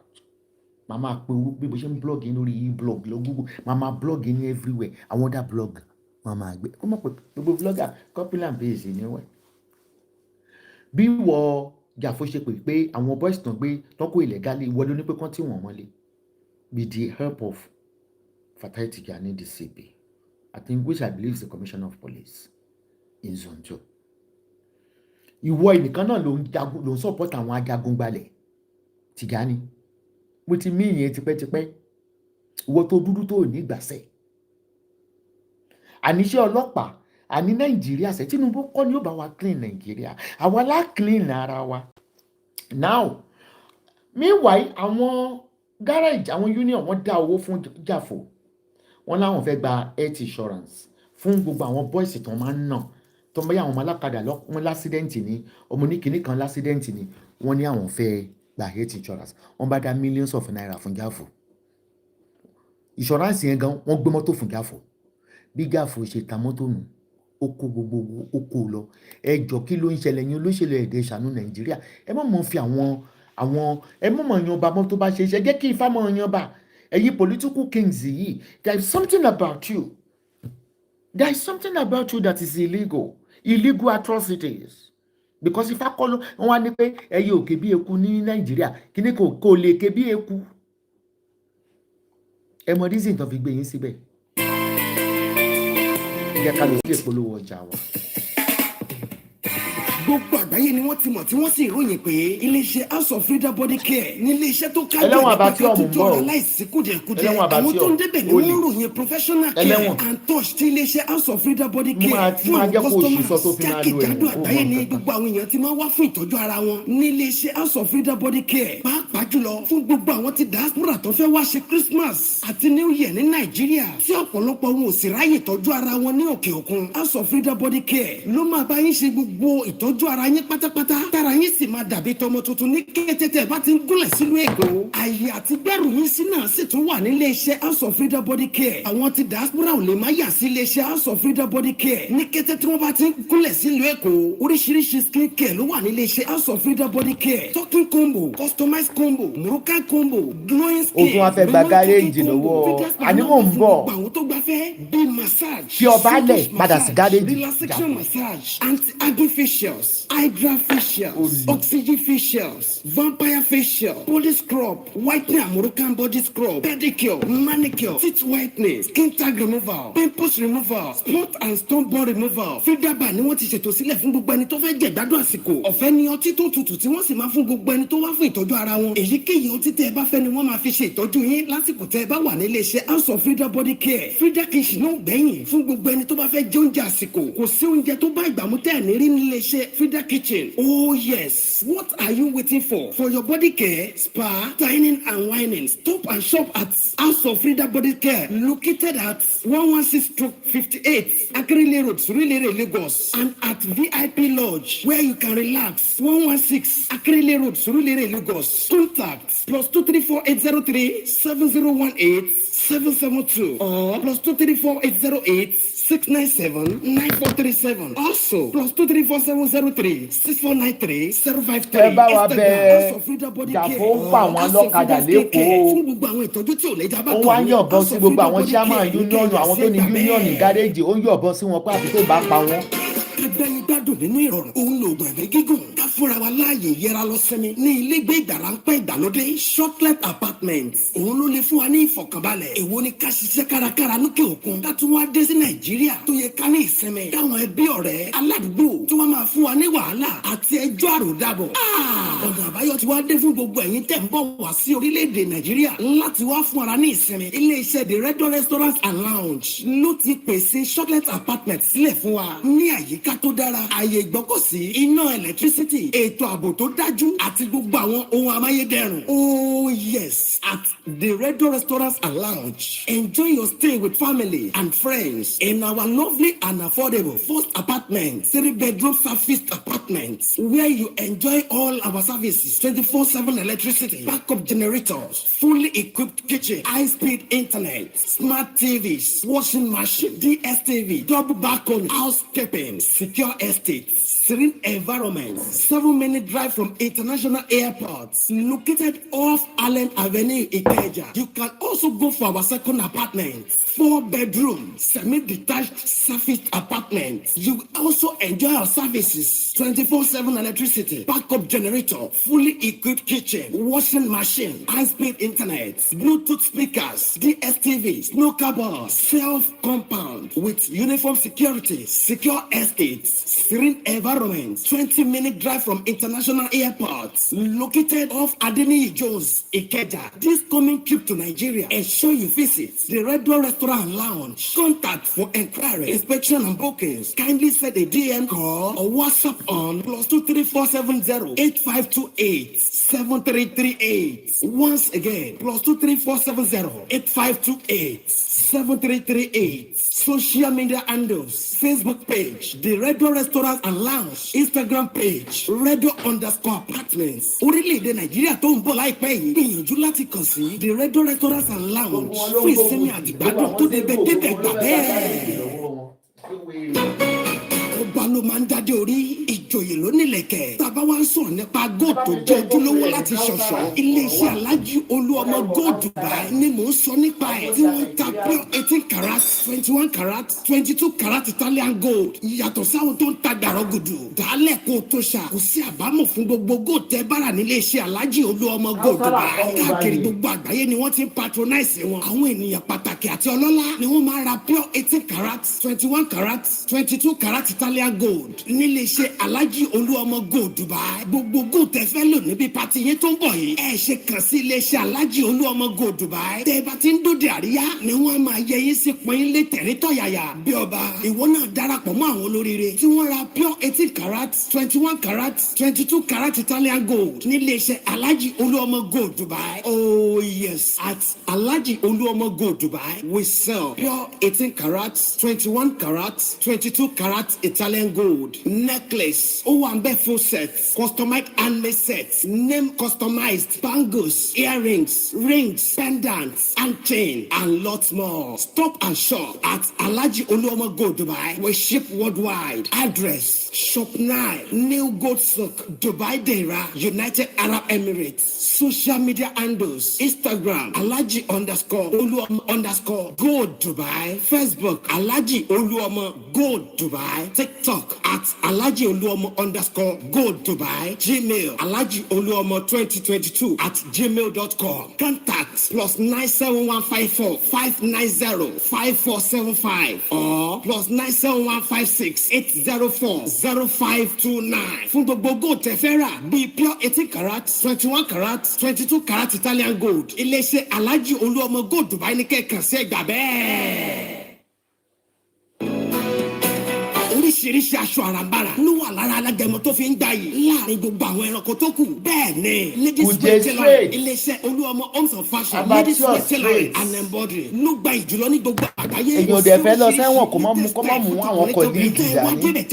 Àwọn mọ́mí brothers and sisters tó gbajúmọ̀ ni wọ́n patronize iléeṣẹ́ Olúọmọ homes of fashion, ladies wear tailoring and embroidery. Kò sí aṣọ tẹ́ fẹ́ rà tàbí tẹ́ fẹ́ rán lọ́dọ̀ wọn tẹ́ ò ní rí. À ń ta lace ńláńlá bíi sweet foil lace, HKG lace, HOH lace pẹ̀lú gèlè alárànbarà lóríṣiríṣi àti kúnà wà fún gbogbo ọkùnrin. Ẹ lè ra àwọn aṣọ ìlẹ́lẹ́gbẹ́jẹgbẹ́ àti ọ̀pọ̀lọpọ̀ fún ayẹyẹ ìnáwó yín. Ẹ tún lè ra jàlámíà àti àbáyà lọ́pọ̀lọpọ̀ àtìlẹ́yẹ yọ. Bákan náà lè bá yín rán aṣọ fún ayẹyẹ èyí tẹ́ fẹ́ ṣe bí ìgbéyàwó, ìkómọjáde, ọjọ́ ìbí, òkú àgbà àti bẹ́ẹ̀ bẹ́ẹ̀ lọ. Gbogbo àwọn tí wọ́n patronize iléeṣẹ́ Olúọmọ homes of fashion, ladies wear tailoring and embroidery ni wọ́n lè ròyìn gbogbo quality aṣọ èyí tí wọ́n ń tà. Èyí náà darapọ̀ mọ́ àwọn olóríire lónìí. Oh yes. At Oluomo Home of Fashion Ladies Wear Tailoring and Embroidery, we sell and sew all kind of clothes and material you desire. Quality sweet voile lace, 8 kg lace, HOH lace, different type of head ties, and article for men. Jalabia abaya in wholesale and retails. We ship worldwide. You can also sew clothes for all your parties. We are located at Shop 7, Computer Plaza, opposite Ashby Hotel, near Emirates Hotel, Sapka Road, Dira, Dubai, United Arab Emirates. Social media handles: Instagram, Balogun Dots, Rafi Oluomo, Facebook, Balogun Rafi Oluomo, TikTok at Alaji Oluomo 1, Gmail, Rafi Balogun 744 at gmail.com. Mobile contacts plus 97158 194 2430 or plus 23481 261 00155. Fún gbogbo aṣọ tẹ́ fẹ́ rà tàbí tẹ́ fẹ́ rán nílé iṣẹ́ Oluomo Home of Fashion Ladies Wear Tailoring and Embroidery ní kẹ́kàn sí ẹgbà bẹ́ẹ̀.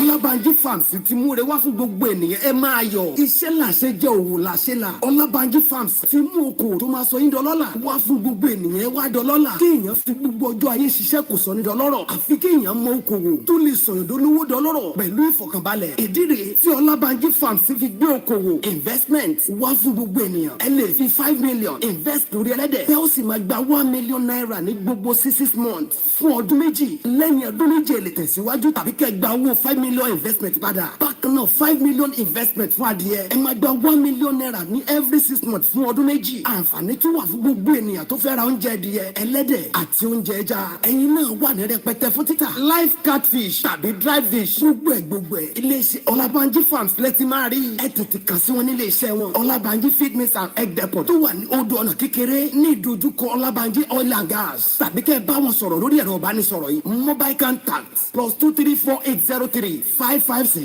0179 lẹ́ẹ̀kan sí plus 234803556 0179. Ẹ tún lè kàn sí wọn lórí gbogbo social media handles: Facebook, Instagram, TikTok àti bẹ́ẹ̀ bẹ́ẹ̀ lọ. Olabanji Farms ló sọ wípé oríire gbogbo ènìyàn ló jẹ́ wá lógún ẹgbà bẹ́ẹ̀.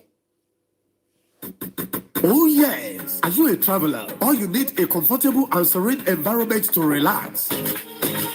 Wow, it's a good news. A better place for you is Olabanji Royal Garden Hotel, an international standard hotel for everyone. Ilé ìtura Olabanji Royal Garden Hotel. Táwọn lọ́balọ́ba ìjòyè pẹ̀lú àwọn ọ̀tọ̀kùn ìlú ń dé sí. Fọ́nra nísìnyí ayọ̀ ní Olabanji Royal Garden Hotel. Ẹ wo àwọn yàrá ọlọ́yẹ́ lóríṣiríṣi. Well-equipped hotel. We have standard rooms, luxury, royal, supreme, VIP, deluxe, and many more. Ètò ààbò, security with CCTV cameras, international and intercontinental dishes. Oúnjẹ tilẹ̀ yìí àti tòkè òkun là ń pèsè nílé ìtura tiwa. Parking space, ààyè ìgbọ́kọ̀sí wà láyìíká wa tó mọ́ tónítóní tó sì fini lọ́kànbalẹ̀. Wi-Fi access, 247 power supply. Olabanji Royal Garden Hotel. Book now online. Visit our website www.olabanjiroyalgardenhotel.com. Olabanji Royal Garden Hotel is located at Ikash Road, Elebu, Ibadan. Telephone 0803-556-0179. 0803-556-0179. Olabanji Royal Garden Hotel. Comfort and reliable.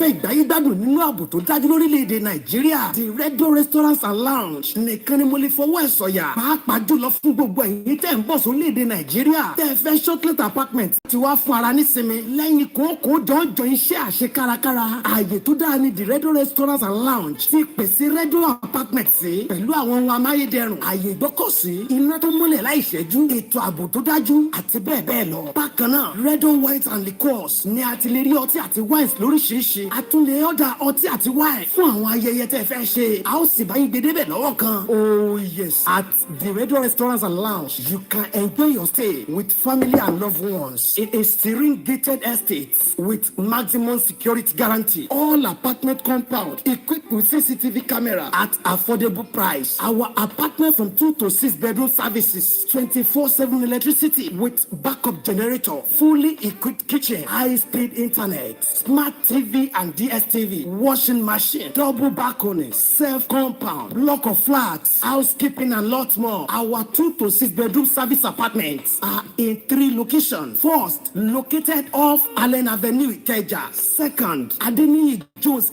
Third, Elegushi Lekki, 7-minute drive from International Airport. While enjoying our chocolate apartment, we can also shop at Red Wines and Liqueurs for all varieties of wines and liqueurs, red wines, liqueurs, champagne, whiskey, brandy, tequila, and lot more. You don't need to bring your original wines and liqueur from diaspora. Just get all at Red Wines and Liqueurs. High quality, expensive wine and orders. We accept order for party and deliver to you at appropriate time. We sell wholesales and retails. Red Wines and Liqueurs located at off Allen Avenue, Ikeja. This coming trip to Nigeria, ensure you visit the Red Restaurants and Lounge. Contact for inquiry, inspection, and booking. Kindly set DM, call or WhatsApp +23470 8528 7338. Once again, +23470 8528 7338. Social media handles: Facebook page, the Red Restaurants and Lounge; Instagram page, Red_apartments. Orílẹ̀-èdè Nàìjíríà tó ń bọ̀ láìpẹ́ yìí, gbìyànjú láti kàn sí the Red Restaurants and Lounge fún ìsinmi àti ìgbádùn tó pinrin. Ẹ gbà bẹ́ẹ̀. Wọṣọ tó dáa sára, tá a jẹun tó dára síkùn, ìtọ́jú ìlera wa ló tún kù tó ṣe pàtàkì. Sparkling Beauty Makeover nìkan ni ilé-iṣẹ́ tó mọ ìtọ́jú ìlera wa lọ́nà tó rọrùn. Ọ̀pọ̀lọpọ̀ àwọn tí wọ́n ń jẹ àǹfààní product ìlera nílé-iṣẹ́ Sparkling Beauty Makeover ni wọ́n ń fún rere iṣẹ́ ribiribi tí àwọn product ìtọ́jú ìlera tí Sparkling Beauty Makeover ń ṣe. Káàkiri àgbáyé ni wọ́n sì ti ń jẹ́rìí ẹ̀ wípé àwọn ní ọ̀nà àbáyọ sí ara tó tóbi látòbí jù. Kéèyàn máa rìn kó má lè dára gbé tí èsì ti gbìyànjú títí láti lùsì wéètì yín tí ò sí ọ̀nà àbáyọ. Àwọn ọ̀tá máa lo ẹ̀wọ̀n ní. Tóbi látòbí jù. Ẹ má bẹ̀rù mọ́. Ẹ tètè kàn sí Sparkling Beauty Makeover. Oh yes, at Sparkling Beauty Makeover, testimonies are flying around the world about the effectiveness of our products. Trim X for weight loss. Call Divine for flat tummy. Renewal for glow and rejuvenation. Order for yours today. We ship worldwide. Address: United States of America. Social media handles: Facebook, Sparkling Beauty. Instagram, Sparkling Beauty Makeover. TikTok, Sparkling Beauty LLC. Mobile contact +886 328 6017. Once again, +866 328 6017. WhatsApp +1240 573 1255. Once again, WhatsApp +1240 573 1255. Fún gbogbo product ìlera tó péye, Sparkling Beauty Makeover ní kẹ́ẹ̀kan sí ẹgbà bẹ́ẹ̀. Ọ̀nà bàǹkì Royal Garden Hotel. Ẹ lo ẹ kú ìjókòó níbẹ̀ yẹn o. Ẹ kú ìjókòó. Ẹ jẹ́ ká ṣe the last one. Ìròyìn ayọ̀ ti dé fún gbogbo ẹ̀yin tẹ́ ẹ bá fẹ́ gbajúmọ̀ láwùjọ. Tẹ́ ẹ bá fẹ́ ra àwọn ìṣaralọ́ṣọ̀ọ́, ẹ má yà síbí kankan mọ́. Ilé-iṣẹ́ ìtajà Blessing Unique Hub nìkan ni wọ́n ń ta àwọn ìṣaralọ́ṣọ̀ọ́ tó jẹ́ ojúlówó. Káàkiri àgbáyé ni wọ́n ti ń ra ọjà ní ilé-iṣẹ́ ìtajà Blessing Unique Hub. Pàápàá jùlọ ẹ̀yin obìnrin tẹ́ fẹ́ ra bras tó dára jù tí kò ní sọ ìmúra yín di pàṣíwọ̀bọ̀. Oríṣiríṣi ìkọ́mú tó dára gbáà ni wọ́n ń tà tó máa bá yín mu láìkò síbí kankan. Fún àwọn tí ó ń jẹ ọmọ wọn kéré àbí tó tóbi. Bẹ́ẹ̀ wọ́n tún ta turkey wears lóríṣiríṣi àti àbáyà. Brazilian costume jewelry náà wà níbẹ̀ rẹpẹtẹ. Gbogbo ẹ̀. Ilé-iṣẹ́ ìtajà Blessing Unique Hub lẹ́tí lè rí wọn rà lẹ́dínwó. Oh yes. At Blessing Unique Hub, we sell all kind of women items like different bras, rhinestone bra, padded bra, and others from size 34C for small breasts to 52HH big breasts. We also sell turkey wears, abaya, and all kind of Brazilian costume jewelry. Stop and shop at Blessing Unique Hub today. We ship worldwide. Located at Maryland, USA. Social media handles: Facebook, TikTok, Instagram. Omolara Atushe. Mobile contacts: call or WhatsApp +1347 259 9560. Once again, +1347 259 9560. Fún gbogbo ojúlówó ẹ̀ṣọ́ obìnrin. Now, ẹ káàbọ̀. Ẹ jẹ́ kí n ka átíkù kan fún yín nípa ọba Oniba Ekun tó ń ṣe gàfó. There is lots of competition written by the union in Lagos. Níbi tí ọba Oniba Ekun tó ti fẹ́ fi jìbìtì ìbọn, àdá, ó gé àwọn tó fẹ́ gé létí, ó gé àwọn tó fẹ́ gé lápá.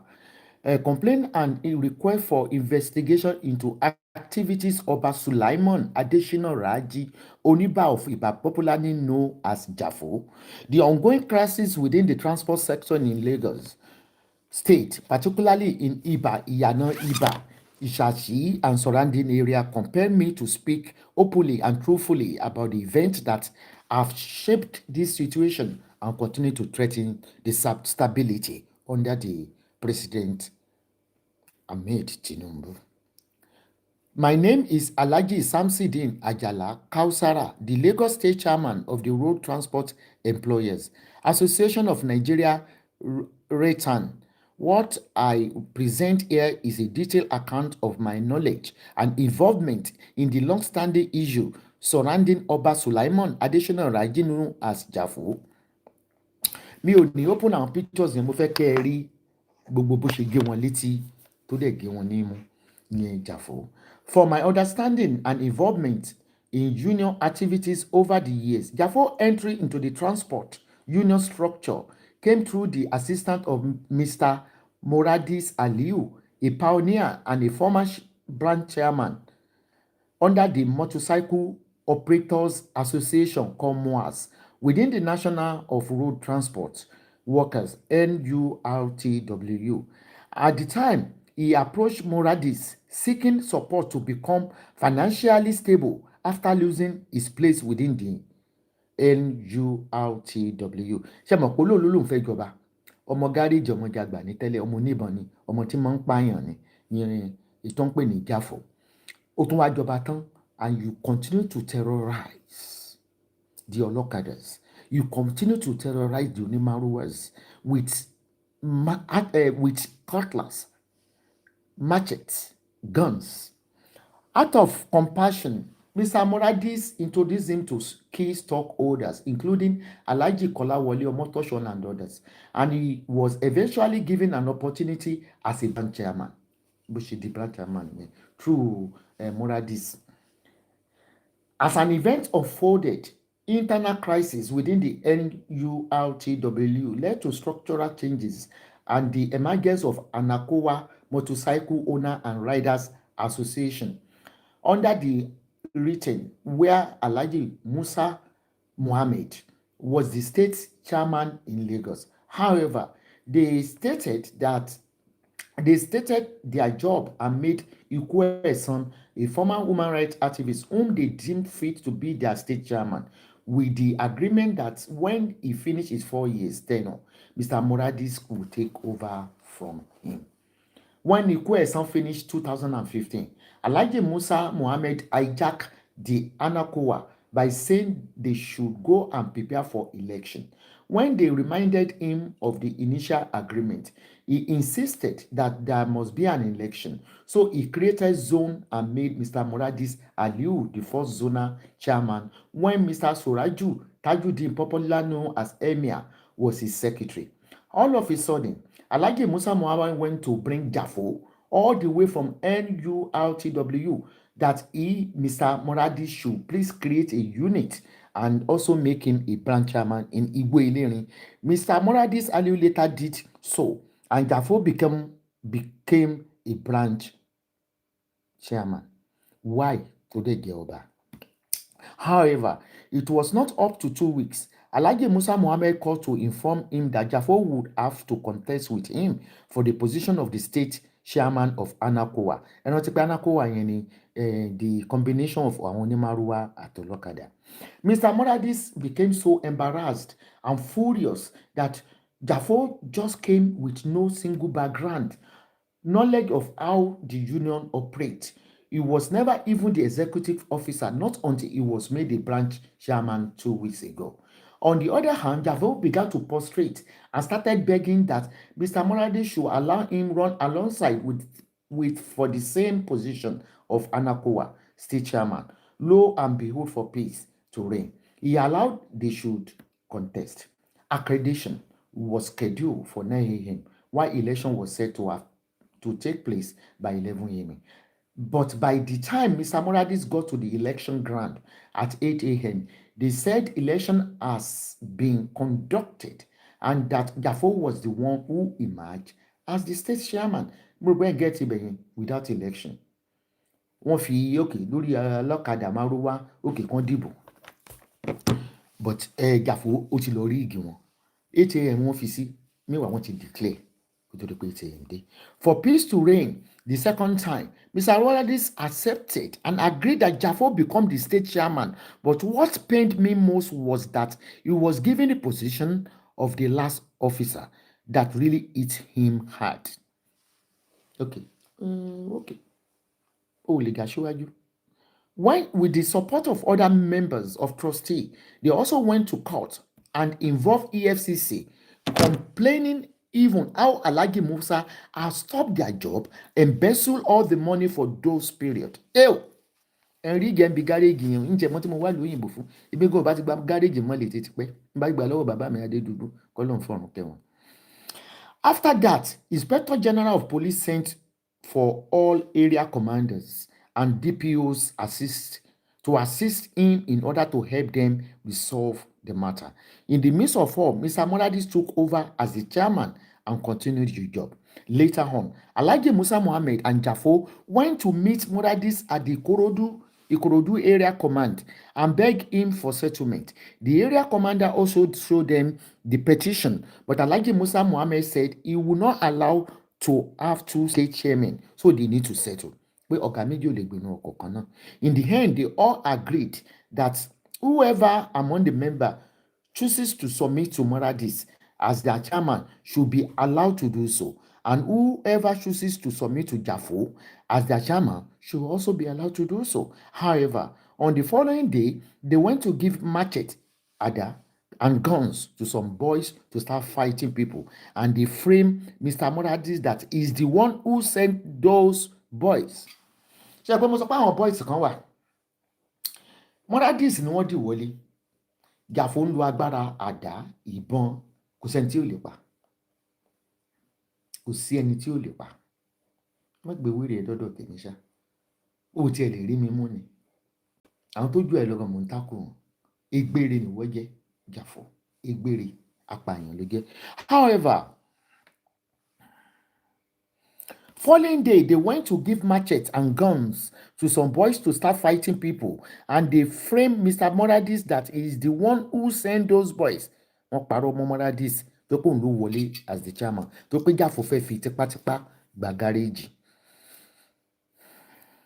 They eventually arrested and locked him up. Moradis, ẹni tó ń dìbò fún. Jafo lágbára Tìjàní olójújú bí nàná mú rè. Wọ́n lọ frame him up. Wọ́n dé arrest him. He called Femi Falana, who then called the CP, that is Tijani Apalara, Tijani Ganga Fatai, who ordered his release and also attests that they have cheated Moradis and later give him last escort. So they should go and do the needful and resolve the matter with him. Then they all went to Chief Agi's house, who also happened to be Alhaji Musa Muhammad in-law for settlement. Eventually, they gave Moradis the position of the deputy operation, then he left them and allowed peace to reign. For God is good. Alhaji Musa Muhammad and Jafo fought when sabotaged him. A lot of people died in the process of the fight they both caused at Oniba. Ṣé mọ̀ pé Musa Muhammad ló bá wọn rí igi ló ń ṣiṣẹ́ fún Jafo nígbà tó mọ̀ pé ó dàbí ọ̀rọ̀ social media ni ní téèyàn bá fi ọ̀tẹ̀ gbé kalẹ̀ wọ́n máa nara wọn láàsì ni òun àti Alhaji Musa bá jà wọn kò owó jẹ. They sabotaged him and a lot of people died in the process. Jafo kéde tó ń pààyàn. Jafo ẹni tó bá pani nípa ìdá wọn fi pọ̀ ọmọ rẹ̀ ní wọ́n fi pọ̀ náà. Gbogbo ẹ̀jẹ̀ tó ti ta sílẹ̀ pátápátá. Ọba jàgídíjàgan, ọba olè, ọba jàgùdà, ọba jàgídíjàgan. Ṣéyàn ń ṣọṣẹ́ ọmọ gáréèjì kò tún ṣọba ni. Mo ṣẹ̀ṣẹ̀ bẹ̀rẹ̀ pẹ̀lú ẹ̀yìn. Then Jafo became the chairman under Las Paga for more than a year. Later, Alhaji Musa Muhammad won the court case and the union was reverted back to Ratan. Therefore, in one way or the other, used the money. He also embezzled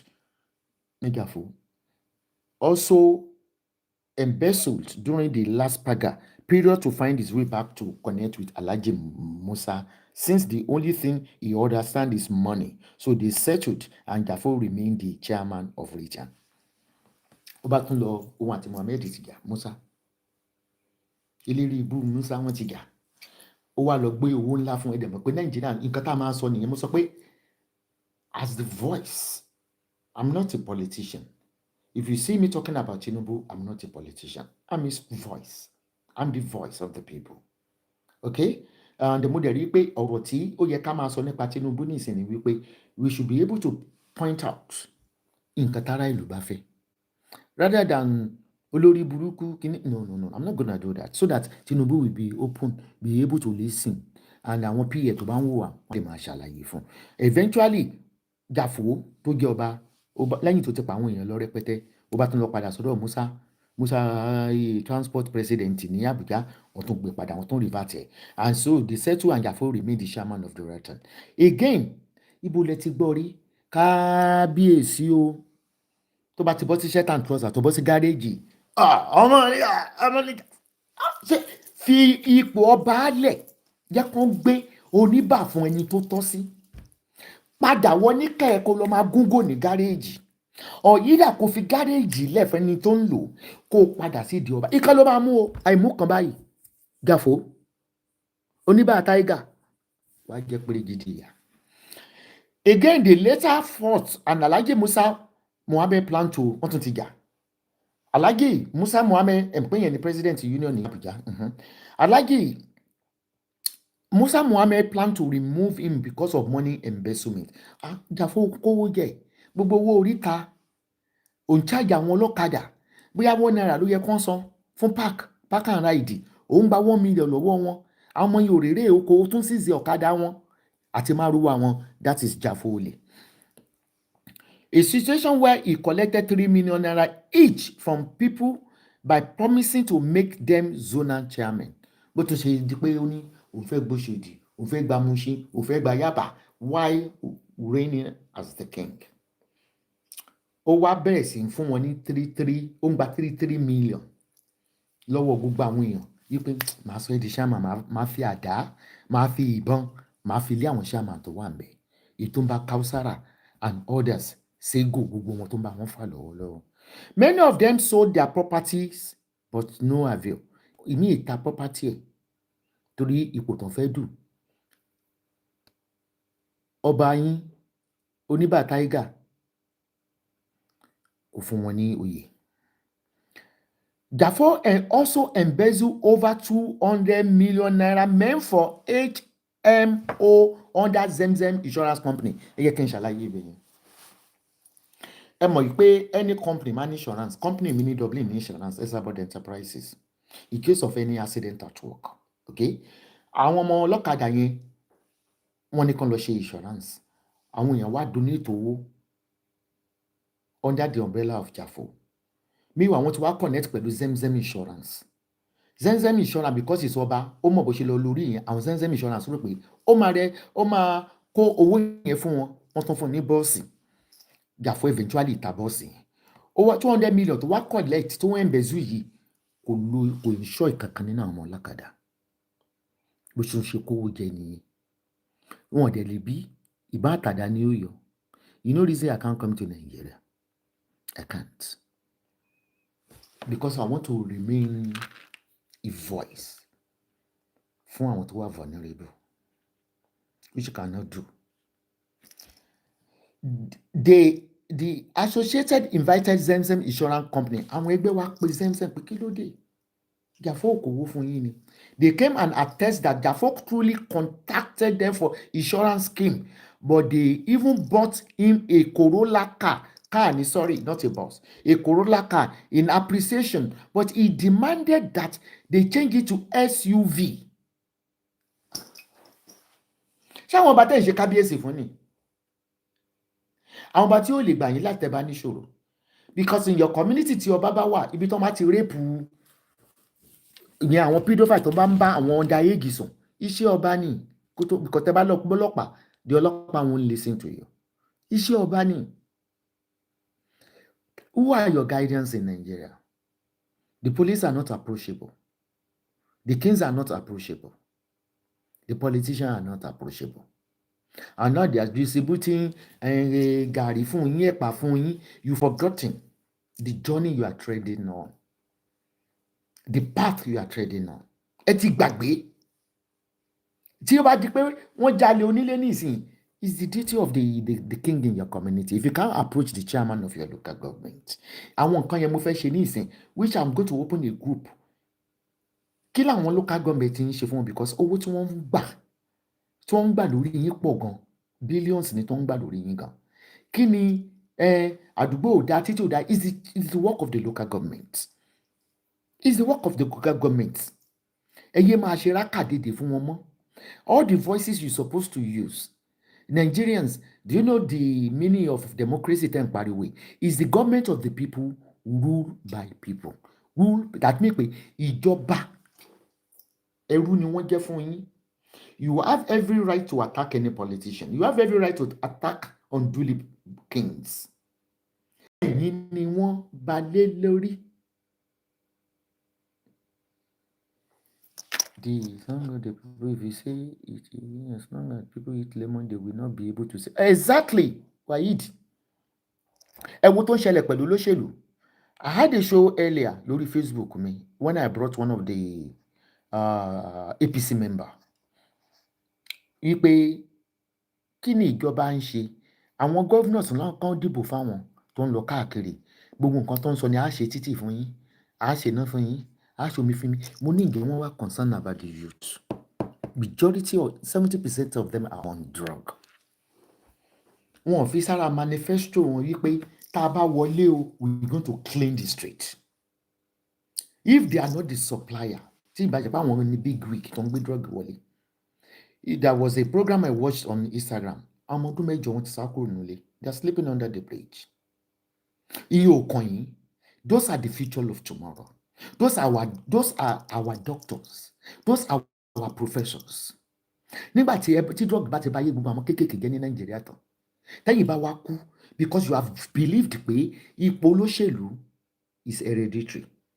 Bí kò lè kàn máa kúṣẹ̀.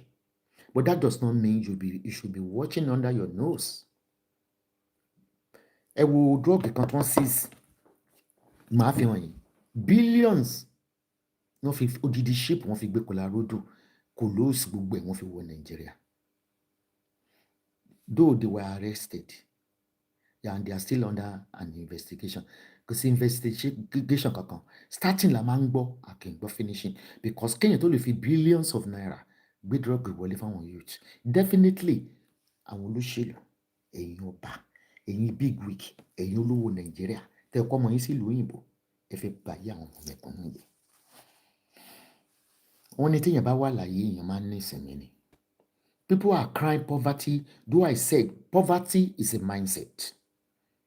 Kò sẹ́ni tó ń bí pẹ̀lú poverty. You created the poverty for yourself. Because due to your laziness, due to your gullibility, due to your greediness, because you cannot work. Nigeria is a land of opportunity. The government are not going to help you. The government is not going to sponsor you.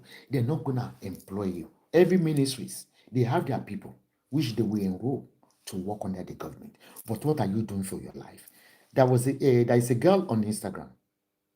She owns BSc. BBC brought that lady for her interview. BSc with A degree ló gbé jáde, first class. Ó wá ṣe títí kò mọ̀ yàn nínú bí olóṣèlú ló ń gbádùn iṣẹ́. Why are you citizens waiting for the olóṣèlú?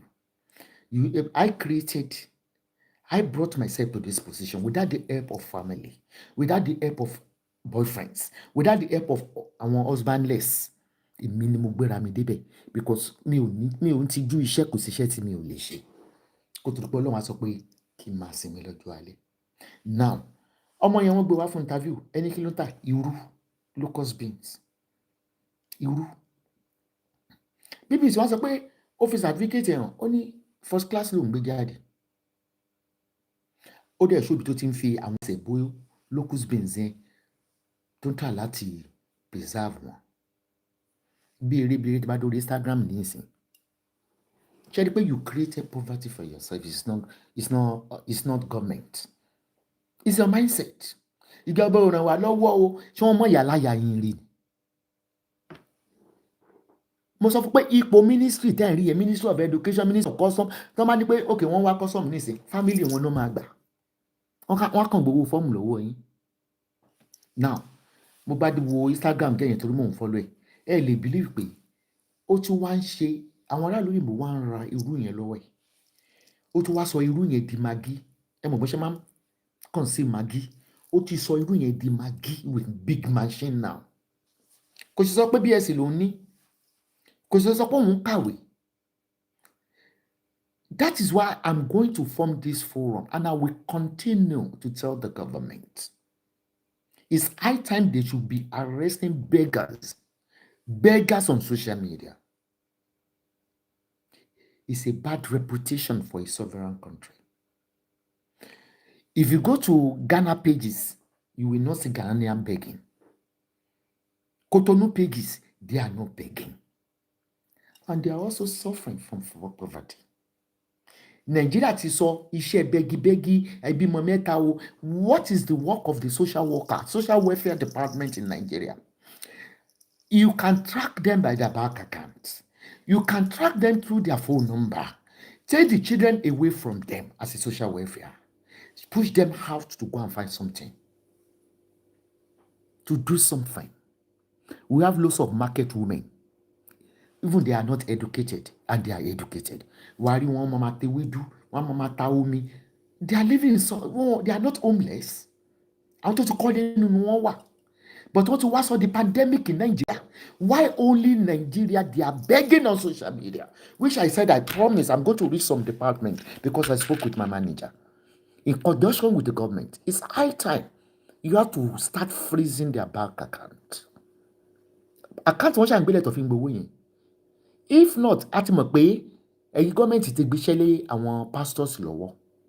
Ẹ ti gbé láwọn àáfàá lọ́wọ́, ẹ ti gbé láwọn babaláwo lọ́wọ́ because we want people to believe that ayé ló ń ṣe wọ́n tí wọ́n fi ríṣẹ́. If not, you will not be allowing. Thank you, Shankun Eno. Ọmọ mi tó gbàsíkè. Thank you for the gift on YouTube. God bless you, darling. Because ẹ jẹ́ kí individual Nigeria, that is why wọ́n máa lọ church, wọ́n máa gbàwẹ̀. Kí ni wọ́n máa sọ fún wọn? Àgẹ́ ni ò jẹ́ irógo yín lò. Ayé ni ò jẹ́ irógo yín lò because you don't want the masses to believe there is no employment in Nigeria. That is your tactics. You enjoy it because, and again, another tactics that fifi, àwọn beggars yẹn sílẹ̀ lórí social media, àwọn non-entities that are screaming, the energy they supposed to use to build Nigeria. Ẹ mọ̀mọ́ fi wọ́n sílẹ̀ bẹ́ẹ̀ ni, so that they will be unable to read about the government. Ṣé ẹ rí wọn lórí Twitter ni? Ṣé ẹ rí wọn lórí ibi tó máa ti ń kọ news ni? No. All what he does on TikTok, messing the name of giants of Africa. Other African countries, are they not poor? And if you go on that TikTok, you will see àwọn èèyàn ọkùnrin wọ́n máa ru àmàlà, wọ́n máa ṣe oúnjẹ. Ẹni tí gẹ́ẹ̀ kan wà kò ní ọwọ́ báyìí yẹn máa rí lórí TikTok, kò lọ́wọ́ bí ìlọ́wọ́ ẹ̀ ti bẹ̀rẹ̀, gẹ́ẹ̀ yẹn ó máa ń pìlì plantain tó máa mú báyìí, ó máa wà òkè ó ṣòlè tó ń kọ́. Nigeria government, you cannot be promising us. You cannot be promising your masses every time. We're going to show road one person. It's compulsory to reconstruct rules now. What are you doing about all this Gen Z in Nigeria? Enough of begging. You can DM me. Everything about me is confidential. I don't do any record. But not like all speakers, fracas speaker, because they can overturn. If you don't have an evidence. Okay? But we need to work together to clean Nigeria. I don't have any family in Nigeria to look up until mi ì lẹ́bí Nàìjíríà, mi ì nílé Nàìjíríà. Don't come to Nigeria, mo dẹ̀ rárá lé mi sí Turkey.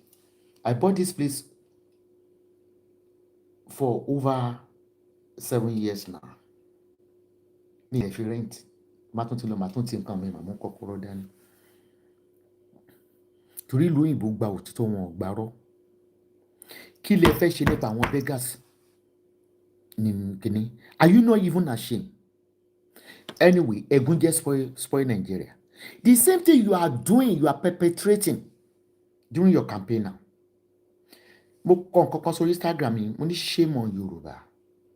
Shame on you because of your gullibility. Obi came to Ibadan. You are ushering him. He is Igbo. Let one of our gubernatorial aspirants, ẹgẹ́ kan lọ sílẹ̀ Igbo, they won't turn up. They be bullying them. Torí ìjẹkújẹ. So ní ọmọ Yorùbá tẹ́ fẹ́ support as a governor in Oyo State.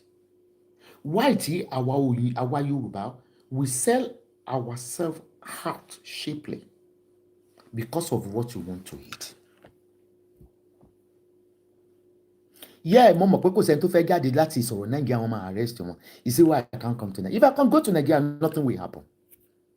Mi ìkan lówó tí mo lè fi bribe ọlọ́pàá bẹ̀. Mi ìlówó lọ́yà. Mi ẹ̀ lè fi mí jẹun. Ẹ̀ lè fi mí jẹun.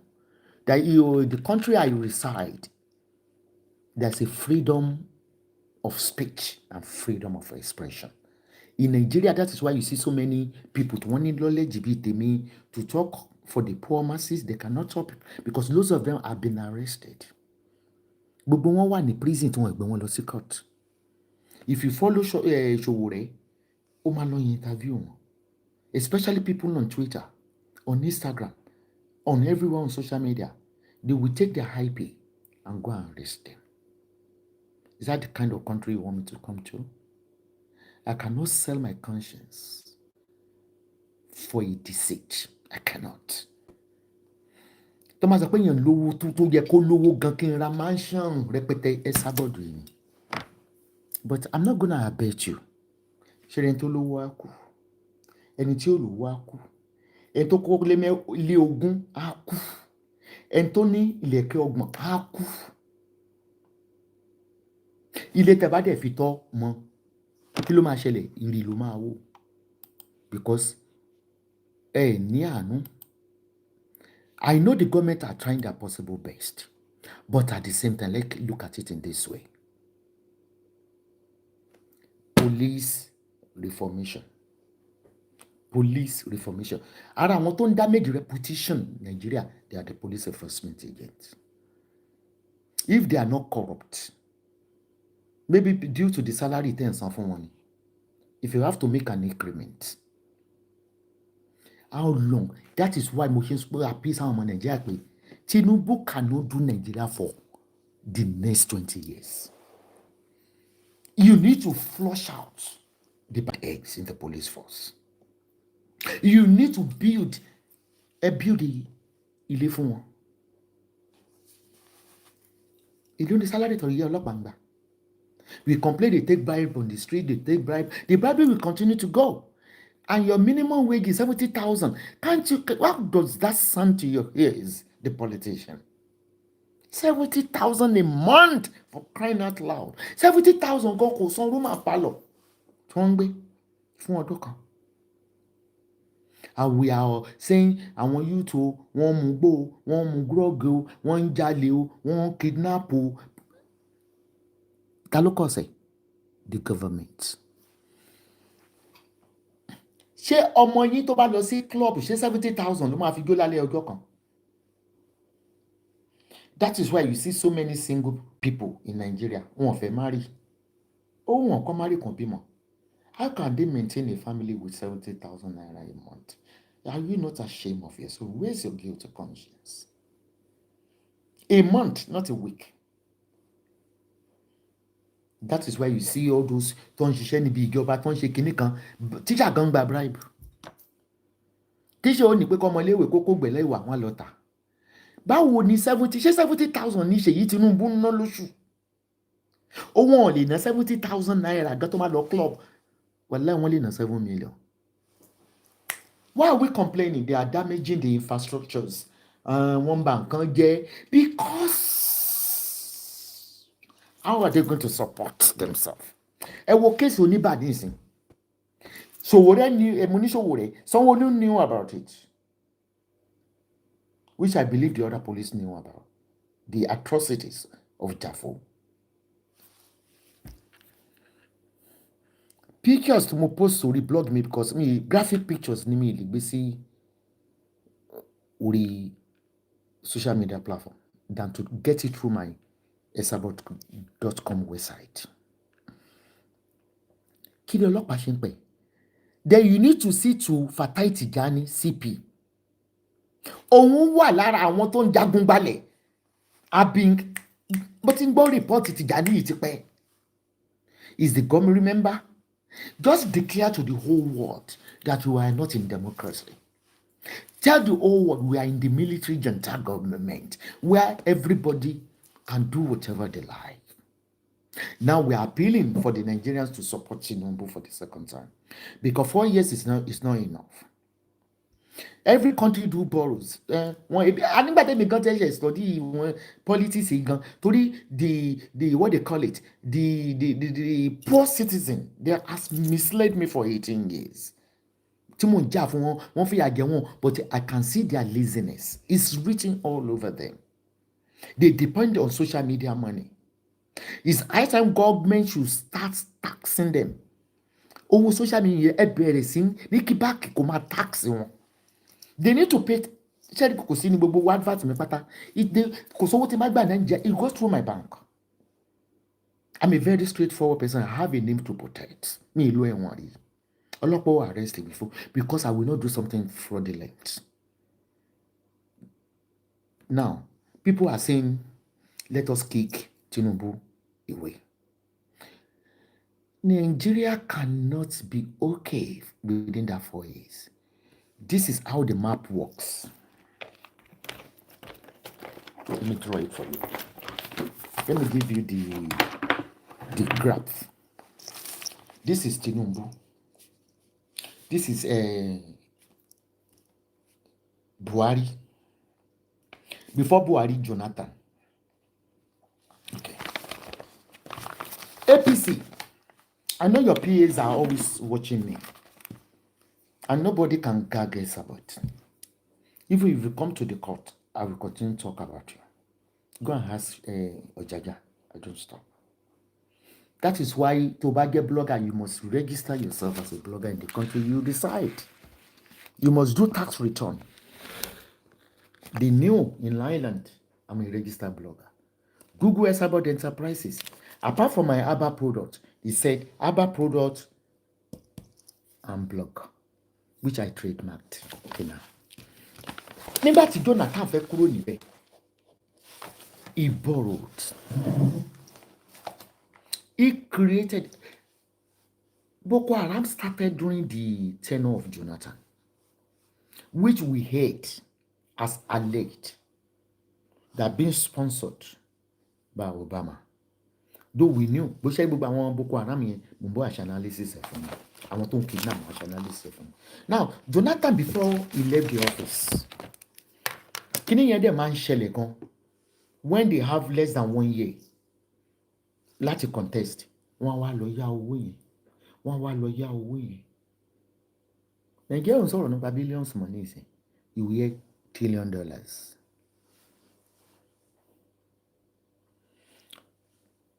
Ọdún tí Jonathan máa kúrò, ó ra Ankara, wọ́n ya fọ́tò rẹ̀ sí.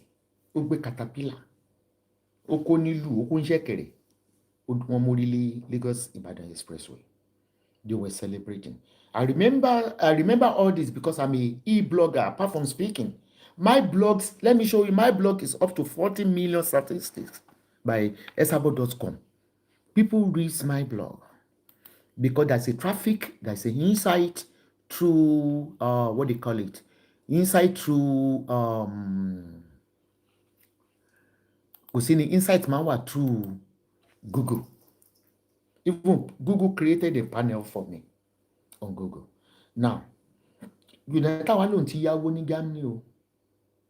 Ó ní títí ìwà máa dàbí àdàbà kó n tó lọ because olóṣà máa ṣe kínní. Nígbà tí Jonathan ṣe tán, Buhari wọlé.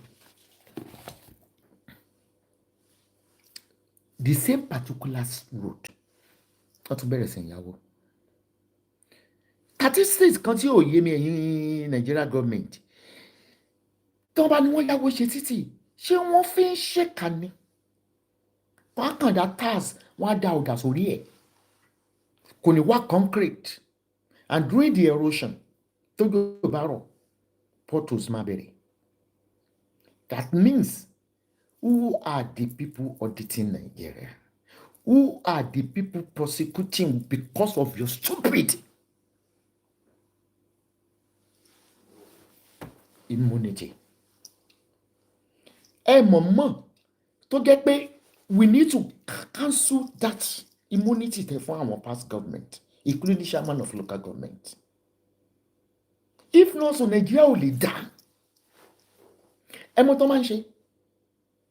Wọ́n wá ṣe títì yẹn ní yẹn náà máa dùn ìjọba Jonathan o, ìjọba Buhari o. Meanwhile, àgbẹ̀lójú ṣojú bàlàbàlà ni. Wọn ò dìbẹ̀. Wọ́n fi àlàfo títì yẹn lẹ̀ pé gọ́ọ̀mẹ̀ntì mi tó bá ń bọ̀ jẹ́ bẹ́ẹ̀ mi yáwó ṣe ni. Wọ́n náà lọ yáwó ṣe. Why are the repetition of doing rules every time? That's the first budget. Àwọn tó ti ṣe tẹ́lẹ̀ ńkọ́, we can use that money to equip the hospitals, to give them infrastructures. Ló jẹ́ pé títì yẹn gangan, títì tí wọ́n ti ṣe, kẹ́má ti wọlé nísìnyí, that is one of the agenda manifesto 10 campaign. We will give you better governance. Mi ò tí ì rí, mò ń ṣọ́ gbogbo ẹ̀yin gọbanantori yẹn talk about the future of the youth in Nigeria. Tí wọn bá lè dépò olóṣèlú kò ní pé kó má jọmọ rere fáwọn òbí wọn àti fún ìlú. Look at those youth under 10. Mo rí tí àwọn wọn blue wọn interview wọn ń kó wọn. Wọ́n ní kí ni èjì kan, ó ní 8 years. Gbáwo ló ti sá kúrò nílé, ó ní 2 years ago. Kí ló ń lé wọn kúrò nílé? What is the work of social welfare in Nigeria? Why are they paid? They suppose, ẹ bá àwọn individual ló lọ ń bá àwọn ọmọ kéékèèké yẹn ní Nigeria ní sẹ́. Don't get me wrong, every country is lonely. Drugs is not common in Turkey. I started coming to Turkey in 2018. Mi ò gbúrò gbó. Bóyá nítorí eré àti mo ra lé sí mi ò gbúrò. Torí tó máa rí gbó kékeré lọ́wọ́ wọn ní Turkey yẹn wọ́n gbére ni. They are very, very strict. Now, ẹ̀yin gubernatorial and incoming president, ẹ bá wa fi sínú manifesto yìí to clean the street, to orientate them. I asked the question, why kaya àwọn kéékèèké Nigeria bàjẹ́? You Tinubu, you knew yourself. All this Jesse, they want to step on everybody's toes. The elderly one, including Obasanjo. Before anybody talks, without referring to them, they want to bully them. I heard something why. They said because they are frustrated. That's how. I want you, the government, to listen. There's no amusement park in Nigeria. They are bored. There is no vocational centers. I remember when I was young in Nevada, there is lots of vocational centers in Challenge. What are the jobs of your ministers? What are the jobs of House of Representatives, House of the Assembly, and the senators? It's not all about FCTT. But let me tell you, the government, you are not everybody should be paying tax, so should be pay tax. So tí ẹ bá fún wọn ní mítà mo ń san bill ní Dublin ní Turkey bill ní Dublin gbogbo ilé mi pátá omi ni gáàsì ni iná ni mítà ni mi ń gba bills definitely tí mi ò bá top up iná máa lọ. Why can't you do that for them? Why are you segregating them? Why? Àwọn òyìnbó á ní wọ́n discriminate àwa dúdú á ní wọ́n maltreat àwọn dúdú. Nigeria gan discriminate towards a Nigeria. What is the meaning of Bandi? What's the meaning of Bambi?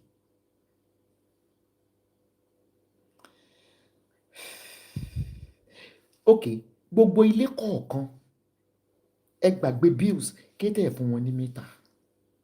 Wọn ò ní ná wọn ò sanwó ná kò ní síbẹ̀. NEPA ń jáná kò ní síbẹ̀. Mítà tẹ́ bá gbé fún wọn is generating another income to the government through the tax. Kéde ẹgbẹ́ mítà fún wọn nínú ilé yẹn. Mítà ilé mi bí ìbáṣlọ̀ tó wó síbẹ̀ inú òkùnkùn la máa sùn. The same thing. Why? What is the meaning of Bambi? It's a discrimination against the poor masses. Their president. You cannot say all what happens in Nigeria. I won't direct my messages to your officers that work under your governance. Wọ́n ní adarí ogun, òní ogun máa ń dojú kọ. Look at what is happening within the garages. If any criminal is arrested, Jafo will call. Look after Fatai Tigani or whatever he's calling himself, the CP. Fatai Tigani. Àwọn ọmọ onílẹ̀ máa ń fẹjọ́ ẹ̀sùn mi gan. Tí imagine, oh God, you better allow Tinubu to continue his governance. If you bring any new president now, they go to start from ABC again. But when Tinubu continue after 4 years, people will prosecute him. People will nag him. What have you done with the borrowed money?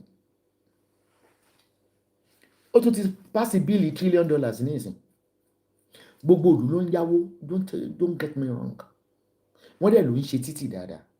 But tí gọ́ọ̀mẹ̀ntì míì bá tún dé, ẹ rí i pé tójò bá ti rọ̀ ní ìsìn, ẹ̀rù ṣáà kan tún gbé lọ ni. Àwọn náà máa tún sọ pé we want to borrow for our roads. How long are we to put our concentration on the roads in Nigeria? What happened with the money to the railroads?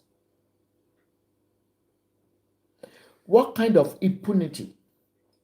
Learning not to prosecute them. That is why corruption will persist. Just like your slogan, my honorable President Tinubu, ẹgbẹ́ kìíní ìwé mi ló kàn. Ó wé gan. And you are saying you are reforming hope. Reform hope. If I want to make an interpretation of a reform hope, is it for the poor masses? Is it for the youth? Are you telling us your reform hope is based on rules, water? It's a pandemic. Electricity is a pandemic in Nigeria. Nobody, you can't. You know the reason best known to you.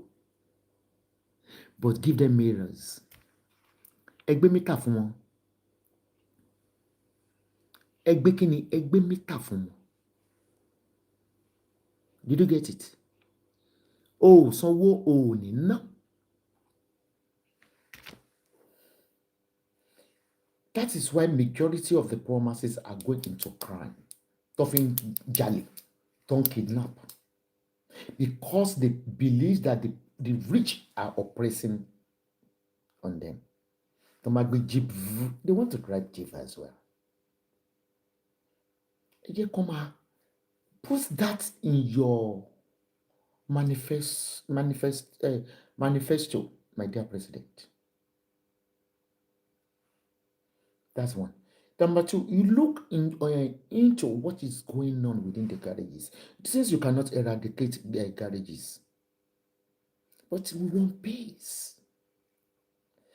The people that has marijuana, people that have bikes, is their daily living, daily income. How can Jafo, the alleged king, be terrorizing them in conjunction with CP? Fatai Tijan. What is going on, Ganga? You cannot ignore this. You are meant to serve the masses, President Tinubu. Don't say, oh, I've like you said, if you don't see what I'm doing or what I've done, you need to borrow my glasses. They don't see it because there's no voice for them to represent them. How can they say your good deeds? They can never see it when there is no law enforcement arresting the bad eggs within the police force. You need to form a forum. Nigeria is a peaceful country until after the millennium. Ọlọ́run ló mọ̀ mo ṣe lóyún àwọn ọmọ olórí burúkú yìí. Ọlọ́run ló mọ ẹni tó bá ya wọn sùn. Táwọn ọmọ ìyá yàkuyà. They don't want to go to school. They don't want any orientation. Because the one minister is driving expensive car, they want to drive it as well by butchering people, kidnapping people. Everybody want to invest in Nigeria, but due to lack of security, everybody are backing off. The white people are backing up. The foreigners are backing off. Do I have to blame them? Years ago, when we talk about kidnapping, it's only meant for the riches. They don't care about anybody. You see one woman recently on Instagram, oh, bring any security. One day alone, kidnapping. They are looking for 60 million ransom. What is going on, Ganga? Give Tinubu another chance. I'm not a partisan person. I'm not partisan. I don't belong to any political, but open your ears. This is Esabod since 18 years. I always debate on what is going on in Nigeria. Now, I'm not siding the poor masses because poor masses are what? Lazy. There is no poverty in Nigeria unless you want to create the poverty yourself due to your laziness, due to your stupidity. Okay, now, any small scale businesses, a form a small loan to support them. That are ruining their life. Let me continue with Jafo. The association invited Zemzem. I think they made a correction about the English there. The association. They invited Zemzem Insurance Company. They came and attest that Jafo truly contacted them for insurance scheme. That they even bought him a Corona car in appreciation, but he demanded that they change it to SUV, which they did eventually. But he eventually did not give them any money or complete the insurance transaction with them. Remember, this is not Jafo's money. It's for the garages, which is a good idea. They want to insure all the public users that are using the garages within the constituencies of Jafo. They gave him a huge sum of money. And eventually he contacted Zemzem Insurance in an exchange for the appreciation as a king. They gave him a car. He even demanded that he doesn't want the first car, Corolla. They should give him SUV, which they did eventually. But he didn't give them a cent donated for the life insurance for the service users. Can you mumi muniba? Can you mumi munitogi? Ani li bangbe Nigeria. Timba kuli ni iku Ọlọ́run. Timba kuli ni iku Ọlọ́run. Money up, more lara yin le mo. Because of poor masses have been beaten. What in a you think I will stop? No. Ọlọ́run ló ràn mí. That is why ká ní mò ń lọ Nàìjíríà ní ẹ ti àbẹ́ẹ̀tì mẹ́tì fowó spoil me. I'll be tempted. Then you will gag me to shut me up. When I put a banner of Tinubu and the City Boys on my Facebook timeline, ó ti gbowó ni, ó ti ṣe kinní kan. It's not about owó. Before God and man who made me, I didn't get a cent. I'm not hungry. I'm a true sayer. You know why I put Tinubu away? Analyze it for you today. Just to encourage Nigerians that for the money gotten, the loan gotten to be fruitful, 4 years is not enough to rule Nigeria. Nigeria is already damaged beyond. Let me say, Mama Genshipe. Look at Jaffu taking laws. President Tinubu, you can go on my website of esabod.com. You will see all the graphic pictures where Jaffu tó gé àwọn èèyàn ládàá. Ó jẹ́ etí wọn bọ́ because ó fẹ́ gba garage. Why reigning as a king? Who does that? I know all those kings. Everybody know àwọn atrocities don't she, but they hide it. If they are supporting you, they won't let anybody know unless the general Abama wọ́n kàn wí pé they are supporting everybody. Oh, thanks for all the contribution on my YouTube. God bless every one of you. It shall never lack any good thing in your life. The money, I think you can see the money. I didn't even know 168 euro. Bravo. Keep giving us a digital gift. I use the money to help people. I give people money from my own pockets. Now, government. Late last year, I traveled to Libya because we were concerned about the youth trafficking, underage trafficking, to become a slave in Libya. First thing, I was connected with a worker in the embassy. They told me they alleged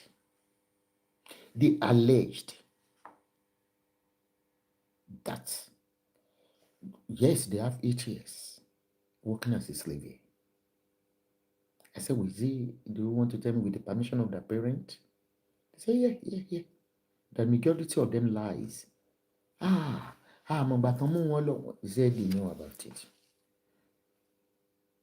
Then I spoke with one lady. The lady resides in Nigeria. I won't tell you the state. She also sent a 12 years old daughter to Libya. Unfortunately, the girl got pregnant through rape. Wọ́n á pè ọmọ yẹn pé share money. She confessed. Ó ní wọ́n sọ fún òun, mo ní kí ló tẹ́ fi wá send ọmọ ọdún méjìlá sí Libya. Ó ní situation Nigeria ni. Does that make sense? What is the situation of Nigeria? At the end of the day, ayé ọmọ yẹn bàjẹ́, wọ́n ti pọ̀ jẹ́. Ọmọ yẹn ń tọrọ owó báyìí, ìyá náà ń tọrọ owó. Ṣé o rò pé ó wà nílùú òyìnbó ni? Ìwọ tó bímọ. That is why I always come for people that have children when they beg. I nurse my children as a single parent since don't want baby tó fi jáde léwe kò sówó bàbá wọn kankan níbẹ̀. Kódà bàbá wọn ò lè sọ pé school tó ń lọ ni. That is why they say wọn jẹ́ kí bàbá wọn mọ́ mo ní tàn bàbá wọn bá ti lè sọ primary school tó ń lọ, tó má ti lè sọ secondary school tó ń lọ, tó má ti lè sọ university tó ń lọ, they are free. You know, that's when they don't know their school. Tí mo gbàrú tó wọn lè jẹ wọn lọ́dọ̀ mi. Ọwọ́ tó bá ṣẹ́gun sí ló máa jẹ́. Now, you know one of the secrets they told me, I don't know how far it is true. The worker at the embassy in Libya told me, Mama kò sí nǹkan kan tẹ́ lè ṣe sí. Torí mi fẹ́ ṣe ni pé I got the Dabiri's number, okay? I sent a message to her through my WhatsApp about this consigned youth in Libya. Edema, but if they Libya, I want their age, they can't go to school. Only education. They will be fully outskill. Embassy has something. Oníṣẹ́ rí àwọn tó ń ṣe trafficking wá sí Libya. Not only Libya, Egypt, and all those slave countries. They say they are working in conjunction with the government. Yeah. Only they are getting percentage. Ṣé ẹ ti rí pé ta ló fẹ́ reform Nigeria? Tinubu reform hope. Where are you going to start? I don't know. Even got people say get say me mom being a lè àtúnṣe Nigeria. I don't know. I don't know. Every corners are corrupt.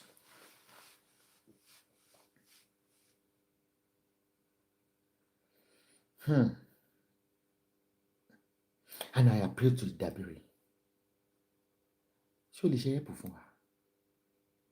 Àwọn underage ṣe lè kó wọn wá padà sí Nigeria. Then you go and arrest the parent. Though the parent will claim they knows nothing about them. But I wà bẹ́ẹ̀ lọ́wọ́ àwọn parent yẹn pé ìgbà tá ẹ̀ ti rá àwọn ọmọ yẹn ṣe report fọlọ́pàá. They are lying. He knows a lot. Nigeria is a fruitful land. People are selling by road, they are hawking by road, and they are living a good life. Where are we going to start? ADC cannot help Nigeria. PDP cannot help Nigeria. Labour cannot help Nigeria. Accord cannot help Nigeria because it's a recycling. Who created politics in Nigeria? It's Tinubu. All those people, Tinubu that be root is like a root of a tree. To bear sí èso. Tí èso bá pọ́n, ó máa jábọ́. Àtẹ́dísí gbogbo wọn yẹn is the same one party.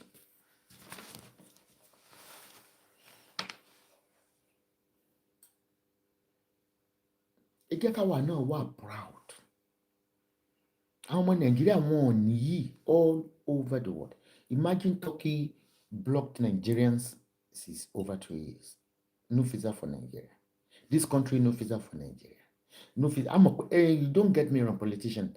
I'm about Nigerians. You have the same characters. Anyway,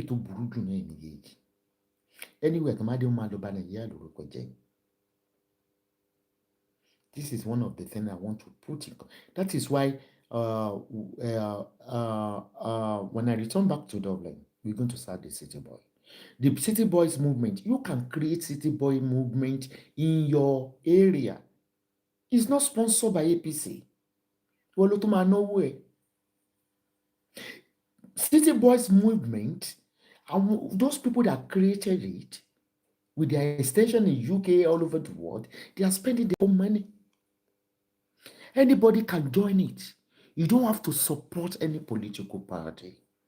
It's just for the upbringing, for the movement, to where we can go, where you can express your opinions, where we can suggest, based on abroad, does not mean we cannot participate in repairing Nigeria.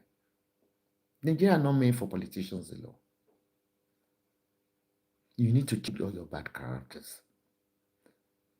If they put any transformer, you will go and uproot it before the daylight. If they do road, the area boys will be digging potholes. They want a car to fall inside the pothole. And they will come from the bush. All these things. Who is going to repair Nigeria? And the police are not concentrated. They are not concentrating on the area boys because they are paying them. Laws to talk about when I get to Dublin. We need to talk about the pedophiles, underage rape. the police contributed a lot to the freedom of pedophiles in Nigeria. Whom you know should be cancelled in Nigeria. The judiciary system, tell me every corner in Nigeria who can repair Nigeria. The youth can repair Nigeria, they won't be allowed. Obìnrin can repair Nigeria like myself to become a president. But no, even àwọn assistant governor gan ṣe ń gborúkọ wọn ni. They said that woman place belong in the kitchen. But we continue to remind you, instead of backing on you, instead of insulting you, if you win the next election, President Tinubu, fine. If you don't win, fine. I will continue. If not because of the fracas people, I don't talk fracas at all. Like this one I'm doing on that for or something. If you go and buy some non-entities, miscreant, willing whaler, lullaby, olórí burúkú ìyá òṣò, ayé àwọn ọmọ rẹ̀ ò dáa. Ṣé ẹ̀rí kẹ́ mo sọ pé ayé àwọn ọmọ mi ò dáa ẹ̀kan bá mi nú jẹ́ ni? Mo ní mo mọ̀ bá yé wọn jẹ́. Nígbà mo bá yé wọn jẹ́ ṣọ́ ń wúlò fẹ́yìn. Wọ́n ò wúlò fún yín. Ẹ jẹ́ mo máa ní ìjà àwọn tí mo ti bá yé wọn. But I will not stop. I will not answer them. It's when they nag, Esabod, they want to use your name for traffic. For a traffic. I just ignore them. Tí máa wá fún wọn lẹ́ẹ̀kan báyìí. Aṣẹ́gun ẹ̀ pọ̀ ju ya wèrè ni. Nínú ọ̀dẹ̀ ní Tinubu kò tètè gbọ́. Ó ti gbé Ìbàdàn rí Jagoro ní Ìbàdàn. Èmi ìnáwó ọlọ́pàá. Wọ́n lè fi mí, ọlọ́pàá ò lè fi mí jẹun. Dó ti máa fẹ́ gbéṣẹ́ tú ọlọ́pàá wọn nígbà kọ́bọ̀ lọ́wọ́ ní ọmọ orí èèyàn tí mo jẹ́. Lọ́yà nǹkan. That is all about it. Now, let me continue. So, Jafo embezzle owó assurance, which I believe every Nigeria should have. Àwọn ìyálọ́jà, small scale traders, ó yẹ kó ní health insurance. Ebi ìmọ̀ bí tètè fẹ́ bẹ̀rẹ̀ o. And Jafo embezzle the money. Only due to mounting pressure on Jafo. Àwọn èèyàn àwọn ọmọ gáàrí gbà owó tá a dá fún yín, àwọn union owó tá a dá fún yín, wípé kẹ́ lọ bá insurance company yìí, Zemzem. Láti sọ pé táwọn ọmọ ìbá síkì, insurance will cover them. Jafo ran to the governor of Lagos State, Sanwo-Olu. He ran to Fatai Tijani, the CB. He threatens them. He brought his dogs. He brought his street urchins to be macheting people. I will show you, let me read this thing finished. I will show you the pictures. Let me go on my website. I show you the pictures where Bituti Giawe Leti Niluto Loba to Nijoyi. What is Oba doing in the garage? It's the same thing we are talking about the king of Ibadan. Why would king say Momu Gomina Le? A young Jamaican Polabala is only in Nigeria they does that. What does if Ladoja still want to remain in the politics, he should resign as Oba. Until when I observed, before one day everybody was saying, Ladoja, everybody Ladoja, I went on x.com. I went on Yoruba pages, Ibadan pages. Jesus. That is a discrimination, Ladoja. With due respect. Oba supposed to support all politicians, regardless of their party. Look at Ojaja, for example. PDP Aloki, APC Aloki. He will welcome everybody. Has he ever brought somebody out? Now you are doing the imposition. You want to impose someone on Ibadan. Kò lè ṣẹlẹ̀ Ìbàdàn lápẹ́lẹ́ yìí. Ẹ gbàgbé gbogbo ìgbà tẹ́ jẹ́ sẹ́nítọ̀. Ẹ gbàgbé gbogbo ìgbà tẹ́ jẹ́ gómìnà. Yọ ó ti lùgbẹ́. We want now all the contestants, I think they are going through the primary election. That is why I will know in terms of support. But for now, I'm really confused myself. Because I'm not against any of the candidates. But we cannot do the imposition. Let the people in your state to choose because I will not live with them in Nigeria. Now, due to mounting pressure, Jafo shamefully resigned from his position in September 2022 that the job is not worthy of a royal king. He also find his way out of EFCC. Ṣé mọ̀ pé owó tó kó jẹ owó ṣọ̀nà àwọn wọ́n involve EFCC wọ́n competition wọ́n gbé ó ṣáà find the way out by bribing them. Following the process, a proper election was conducted again and I emerged. Now we are referring to Kausara Samsudeen. He emerged after the termination of the appointment, an illegal appointment, the position that Jafo pushed himself, forced in people under Idris, and people voted and they recontest, and Kausara Samsudeen emerged as a Lagos State chairman of RTEAN. Upon assuming office, wọ́n jẹ́ tún ṣe dọ́fíìsì Jafo bá tún bẹ̀rẹ̀ àdá. Fatai Tijani, unfortunately, a máa mú nǹkan lẹ̀. Bóyá kó lọ bèrè lọ́wọ́ àìjẹ ẹgbẹ́ tó kù. I do my job without a prejudice. I don't hate no one.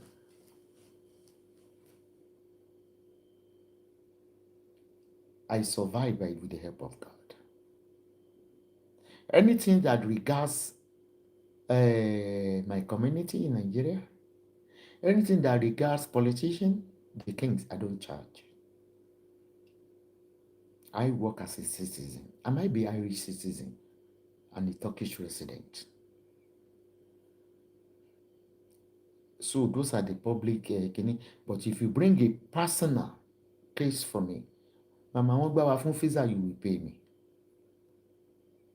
Mama won't do in GBT, you will pay me. Those are the personal, private jobs.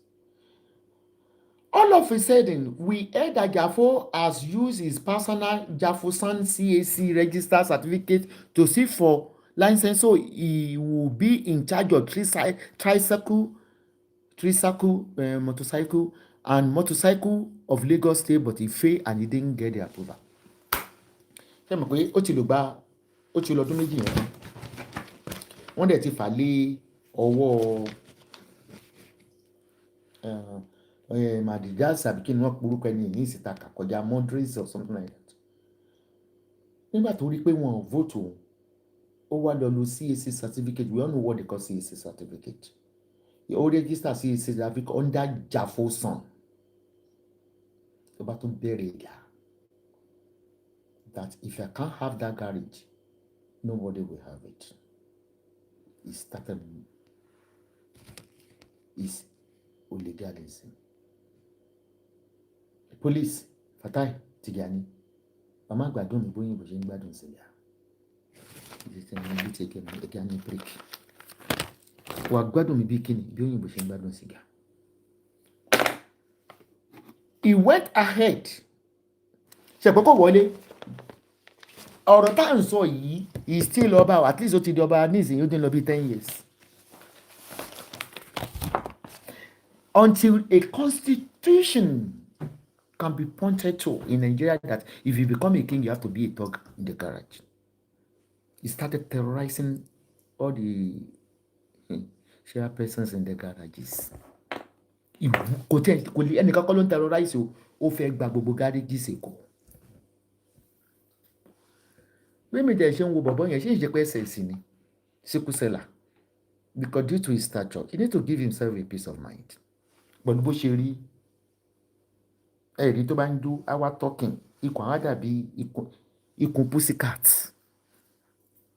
So what kí ló wá ṣe? He went ahead to empower boys with machetes, guns, and they started another fight with members where a lot of people were injured and they enter coma. If you have pictures of who were injured, excuse me. Nigeria máa dá wa la máa tún Nigeria ṣe. Ọ̀nà máa tó ṣẹ́rí gbogbo ẹ̀yin tẹ́ máa ń tọrọ owó lórí social media mi. Lórí social media yẹn wà láti máa wọ fake account báyìí máa fi máa mú gbogbo yín jáde. It's high time the government kan wọ́n sọ fún àwọn bank kó máa freeze account wọn. ẹ rí i pé mo tún ti dá wàhálà fún yín ẹ ṣe pé tàyà ìpè ó ràn bèbí pépè bá ràn mí ti yẹ I'm going to 18 years àbí tí over 18 years nísìn ó ti yẹ pépè ò já mi pépè mọ́ já mi kí la fẹ́ bọ́ lọ́n fà because mi ò ṣiṣẹ́ èpè ntẹ́yìn pè lè pè yín àdúrà ní lọ́dọ̀ Ọlọ́run bẹ́yìn nìyà ń jẹ ni bẹ́mi nìyà ń jẹ ni let me open esabod.com. I'm going to show Nigeria government on the injuries sustained from Jafo.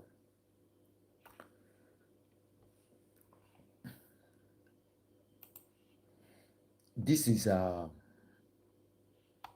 news on esabod.com.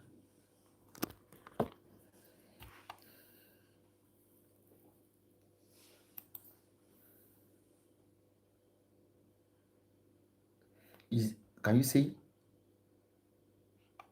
Ọlọ́pàá dẹ̀ wà nílùú. Can you see?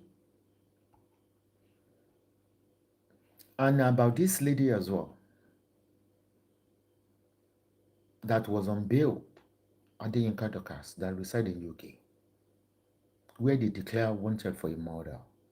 You should send an Interpol to bring her to Nigeria. She killed one lady called, can you see? This is the same story I'm reading now. Can you see? If you want to see whether they are reading my blog, let's go to the statistics. She's about to work in UK declared the eventually 462 lotika dead blogging. Who did the loot? Tiga for 200 plus lotika. This is my Esabod 38 million plus. This is the statistics. They might not read it from Facebook. They read it on Google, it's on the big, Yahoo. And always post on Twitter and everywhere. Can you see? Show me stats. Actually, statistics. You can see stats here. You can see almost 40 million is a lot. On bloggers, and I employ people from Nigeria. My staff are from Nigeria, and they are paid every month to blog, to go around and pick news. And about the case of this girl, you should push her on bench warrant. We want your investigation regards this police report. Because she went to the court 2 weeks ago, and the Federal High Court Ikoyi dismissed suits filed by Dorcas Adeyinka versus Muyiwa Adejobi. Somebody by under a charity, and they are asking her to come and explain about the murder case, and she jumped the bail and she disappeared. This is a murder case. It's a grievous allegation which should involve the Interpol in the United Kingdom. Esabod blog does not blog anyone for hatred. I say it every day. Ẹ̀yin lẹ ń sọ di 1818. Ẹ̀yin lẹ ń sọ di 1818. Of course, Entabana, why are they always suing a blogger, journalist? They give them libel and defamation when you are talking about them, which I care less. But you go wo mi le fe ran na, you wo mi le fe na lu ibo. Wo mi ko le fe na. Then le lo wo yin. Èmi ò dẹ̀ ń gba lawyer, kò ná mi sísí omi òwèrè ni. It's only in Nigeria when you have a civil case. It's not a criminal case, it's a civil case. It's a civil case. Let us go for break. Ọ̀rọ̀ wa ló sọ wọ́n di bestie. Ọ̀rọ̀ wa náà ni ó padà tún wọn ká. Esabod lè bẹ̀rẹ̀ mọ́lẹ̀ kójó. Àríwọ̀ ti bá wà lù. Wọ́n tún ti délé yọ. Ṣó lè bẹ̀rẹ̀ mọ́lẹ̀ kójó. Bẹ̀rẹ̀ mọ́lẹ̀ kójó. Bẹ̀rẹ̀ mọ́lẹ̀ kójó.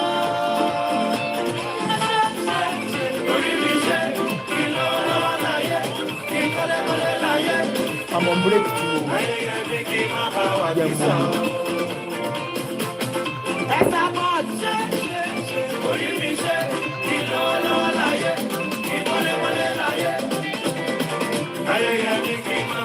Orí mi ló kú tẹ fi ń lorúkọ mi tẹ fi ń bú mi. But kòtò tẹ bá lè gbẹ́ tẹ̀lé jù sí ní kẹ́ẹ̀gbẹ́.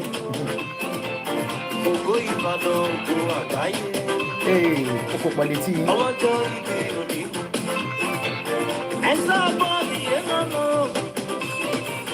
Dr. Esther Adesokunbo, Abọ́dẹ̀rì, mo kí ẹ o, ṣe yí àjànà kúrò ní màjú. Ọmọ tèmi tó gbà sí. Ọmọ mi tó gbà sí. Àwọn àtàblọ́gà yìí, ògo Ìbàdàn. Ẹ lọ fògbó yín tọ̀ ìfòkó ní pẹ̀lú mi. Abiyamọ tòótọ́ ni o. Àbẹ́ bá ń gbé tọ́lé. Abiyamọ tòótọ́ ni o. Ìjàpọ̀wọ́ nǹkan mi. Esabod, abiyamọ tòótọ́ ni o. What's up? One, salida, salida, salida, salida, salida,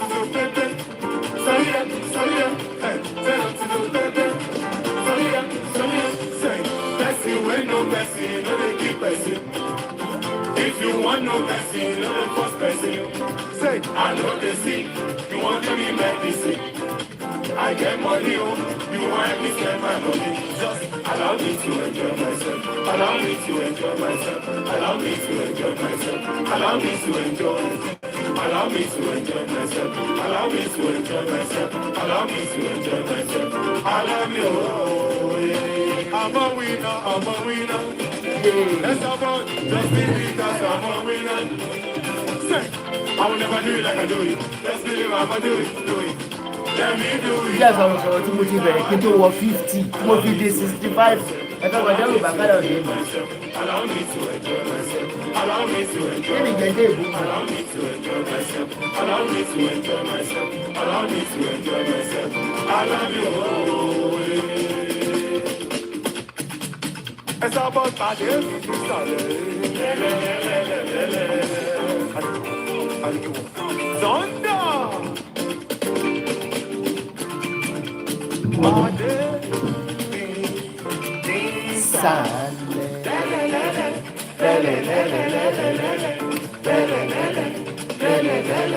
Jàpọ̀ṣọ́ fẹ́ dógò. A fi ṣeré ń gbàjọ. Ẹ pàdé mi ní gbọ́ngàn.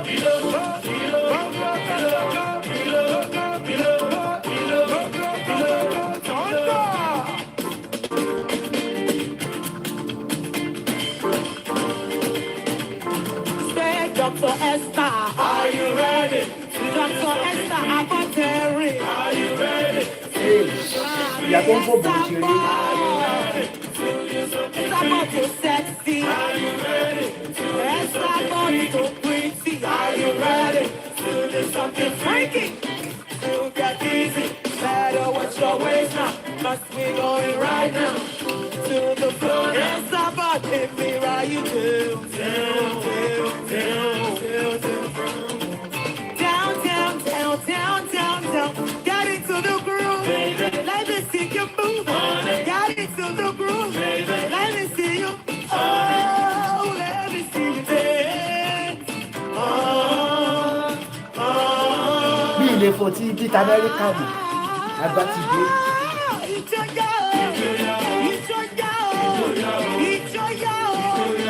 Esabod ló ní ká máa sórí. Ṣé kí yóò di? Èyí á kú ṣe. Èyí olóòrùn. Ọjọ́ alẹ́ tèmi dà. Àárọ̀ ní òde ọ̀sán ní òde abẹ́jú ẹ̀wọ̀n ni.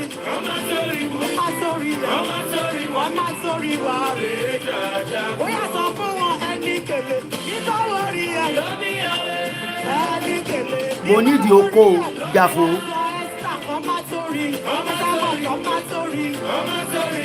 sórí ẹ̀ Esabod jẹ́ kọ́rí kọ́ kèlè o.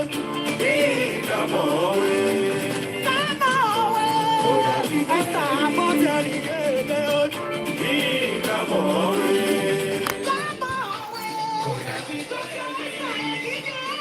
bàbá ta ló sọ pé kò yẹ bàbá ta ló sọ pé kò yẹ kí kẹ̀kẹ́ pa kó kà mọ́ ọ lẹ́nu gẹ́gẹ́ rí pé.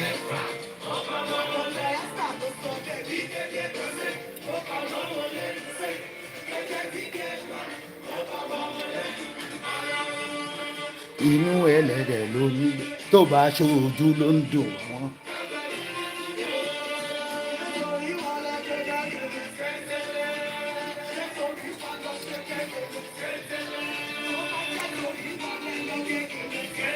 wọ́n fẹ́ mọ̀ dé abọ́jọ ó yá bírèkì ti lọ agbára ti dé.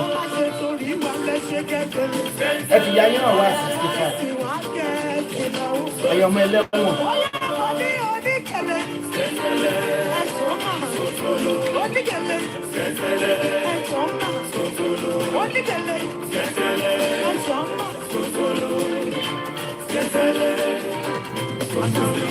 ọ̀pọ̀ èèyàn ló ti mọ̀ ẹ̀wọ̀n lọ́lọ́run ọ̀pọ̀ òjò ló ti rọ̀ sílẹ̀ ti fi mú. Jealousy pa iud ẹ̀.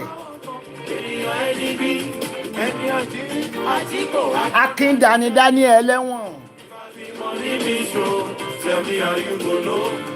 Ibi tí gbogbo yín fẹ́ dàbí Esabod ò lo ẹ̀wọ̀n rí Esabod ń tọrọ owó. I don't know why this disappoint me. Maybe because I'm one of them. Maybe because I'm part of them. Because to be a go someone. Because to be a dead before. I share their pain. I know their gain. It's my time to reign. Now, yẹ ká máa kà á lọ. Don't be mistaken. Don't be mistaken. Don't be mistaken. There are lots of charity they used to buy people. Ẹ jẹ́ ká rọwọ́ ẹ jí tèmi dà.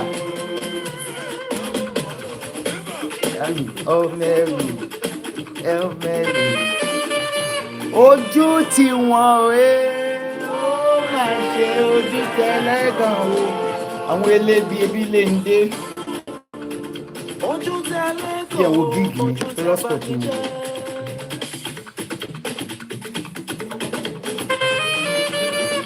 Ojú tí wọ́n àwọn ìyá ẹlẹ́wọ̀n ẹ̀ jèrè ọmọ lọ́jọ́ alẹ́. 100 gig ni ewé tó kù. Data sì wọ́n ń tọ́kù.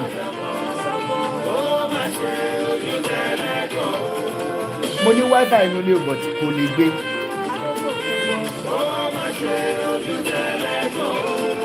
Ọjọ́ alẹ́ yín ò ní dàrú. Ẹ ní tọrọ jẹ lọ́dún alẹ́ ẹ ní wojú èèyàn kẹtó tẹ bá fẹ́ fẹ́yìn tí bá wọn yóò nílò ẹ̀wọ̀n. Níṣojú ọ̀tá yóò fò iye lórí burúkú bó ti dé.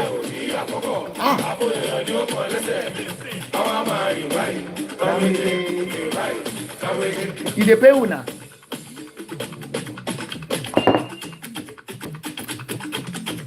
Ẹ máa fún mi gift lálẹ́ yìí gan. Àwọn yóò nìkan sàlẹ̀ àpò.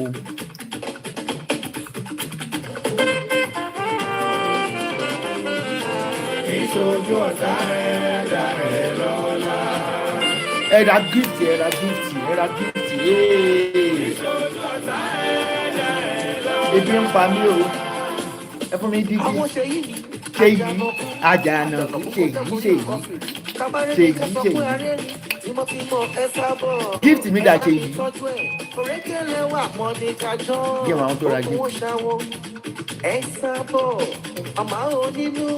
Ẹ lóye inú rẹ yẹn náà ló bá mi dalẹ̀ ní ìsunkún lórí ọmọ. Mo rí àánú gbà àánú ìpọ̀. Àìṣòtòtọ́ yìí lẹ̀ ṣe lókìkí.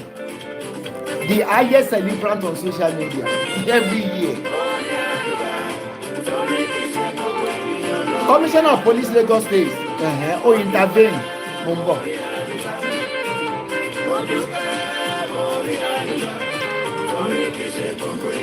Lórí àánú gbà.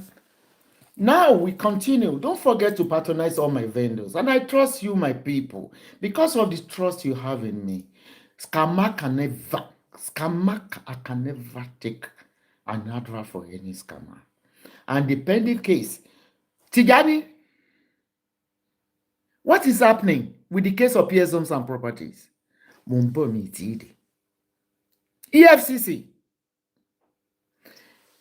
He got an invitation letter. Because he scammed over Nigeria government help me. PS Homes and Property is a scam. When I finish reading what I'm reading here, I will show you the forum, the group, with thousands of Nigerians living in abroad, willing to have a house in Nigeria. I advertised for him for 4 good years. He started with money here. He sold over 1 billion from my funds and no funds. And he didn't give anyone a piece of land. And the barrister have taken up the case. Though his office replied first time. And the EFCC, you invited him, he didn't turn up. I will show you Nigeria government. I need your help. Nobody can scam anyone and go scot-free under my umbrella. I supposed to say, no, I want to use the opportunity of my rich followers that are patronizing my vendors to scam my follower to donate. I don't do donation. Whatever I give people out money on social media is for my hard money as a herbalist.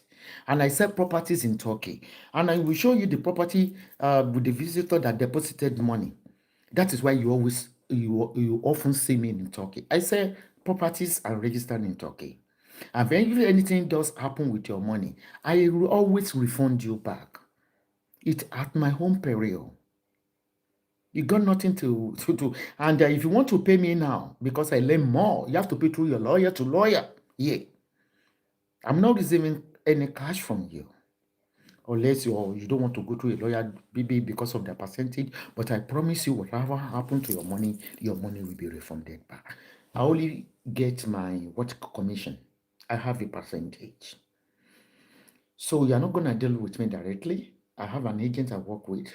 And then you have to be very careful of buying properties in Turkey. You know, 3 years ago, they scammed me 60,000 euro cash of 60,000. And I'm still existing. I refunded the money back to the customer. So I wasn't no one. I don't borrow. As I have a company being taxed for over 7 years in Ireland, I'm supposed to borrow. I never borrowed. I don't. I want to use my money to travel around. My retirement is pending. Now, let me continue the reading. We'll have to stop. And I will show you the petition in letter. Let me forward it to my own name. But kí ni wọ́n ti ń pè?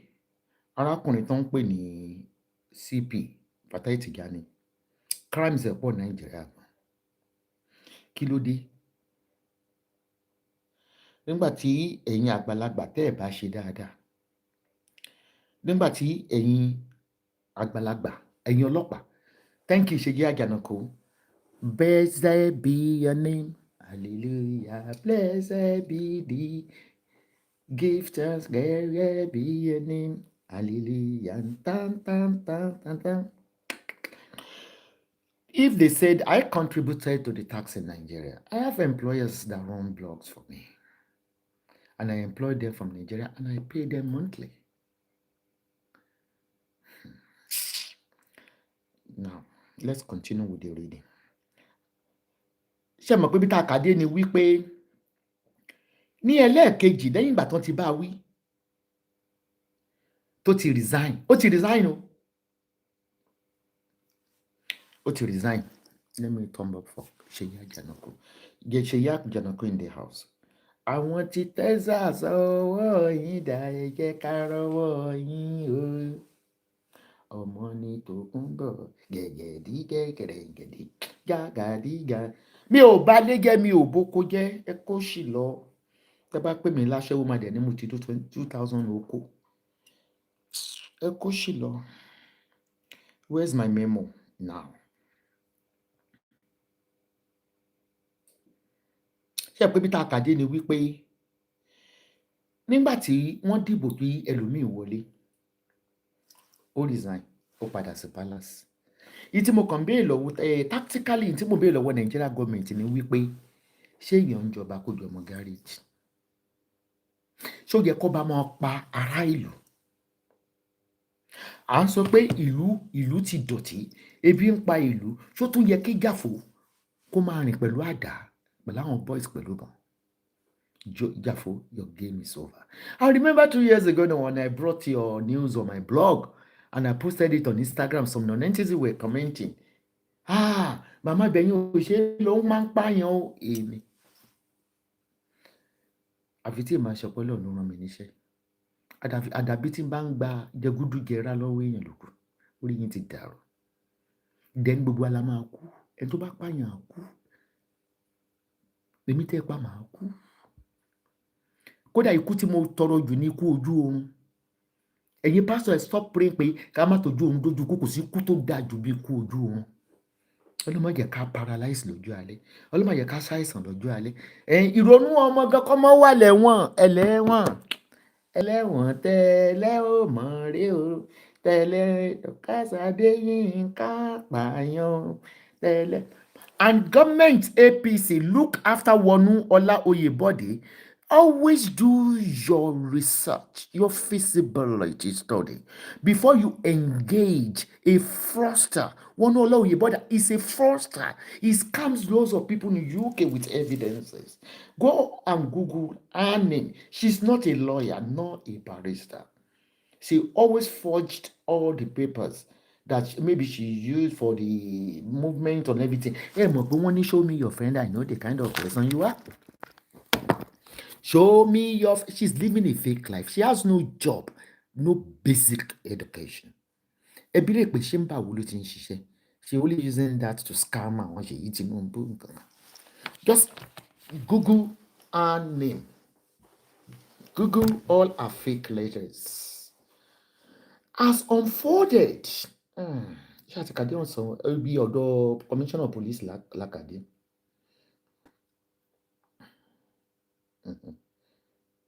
Kí ló dé? At least tó bá tiẹ̀ fún àwọn ọba ní tó allocate garages fún wọn. Wọ́n ń pariwo Jàfó ń yọ ìbọn kiri ní ẹgbàá wa ará àdúgbò gbogbo Nigerian citizens, United Nations. Sí tu Jàfó Oniba Ekun. Jàfó is a criminal. Ẹ yọ kúrò àsọba. Even the people tó lóun ń jọba lé lórí, they hate him. He's making their life miserable by taking their lands, by demolishing their buildings. I'm a king, I'm a thug in the gaf. Kò ní kúlò fún Jàfó. To reign the second time, Mr. Moradis accepted. Okay, Commissioner of Police, Nigeria government investigation bureau, C to the CP, Fatai Tijani. There's lots of crimes perpetrated in his office. When you report to the Zone 2 that your land had been gotten, they ripped you off from your land, away. I've seen some cases where Tijani arrested the owner of the land for trespassing because of àwọn ajagunbalẹ̀. Ẹ wá ní kí Tinubu kó lọ́dún mẹ́rin kọ́ Tinubu. You need to consider all our points. You are Aries like that is why I like him better now. Because Aries, we don't lie. We are blunt. We don't scare of anyone.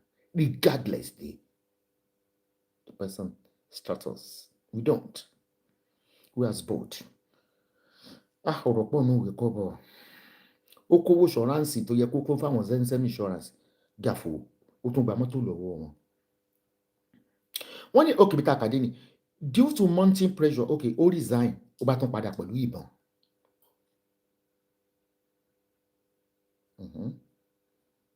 Moving forward, soon went ahead to place him on monthly salary. Yes, Bitakade. He went ahead to empower boys with matches, that is matches, and guns. And they started another fight with members where a lot of people were injured. Many entered coma. Those are the pictures I showed you.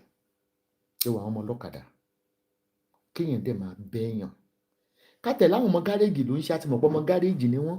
Kò sọ́mọ rí inú gáréèjì àkàn mánéèjì wọn náà ni. But Ọba, a king. The community are requesting for the government to dethrone Jafo. He terrorizes the people in his vicinity. Thank you, Elizabeth Oladiran. Thanks you for the gift on YouTube.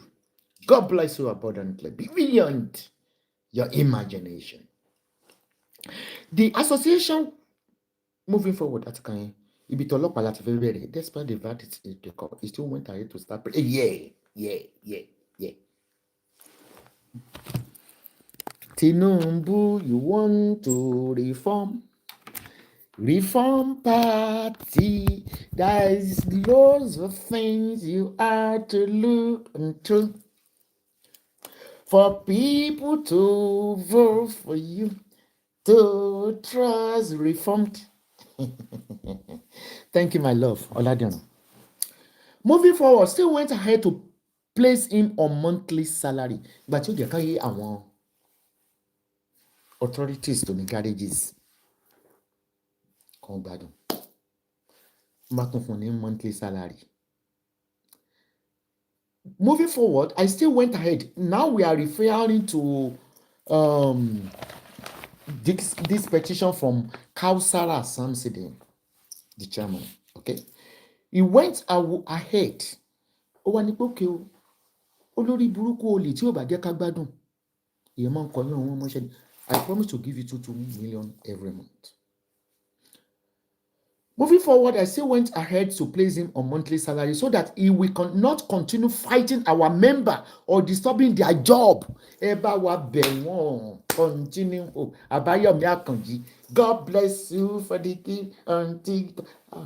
Èmi aláìlé ní kankan, má ti rówó ra sìgá lálẹ́. Ṣé sìgá tó pè mọ́ mánéèjì ẹ̀? Má rówó ra sìgá. Abẹ́ ìrọ̀lọ́. Moving forward, I still went ahead to place him on monthly salary so that he will not continue fighting our member or disturbing their job. What if I just sun ọlọ́pàá? Bí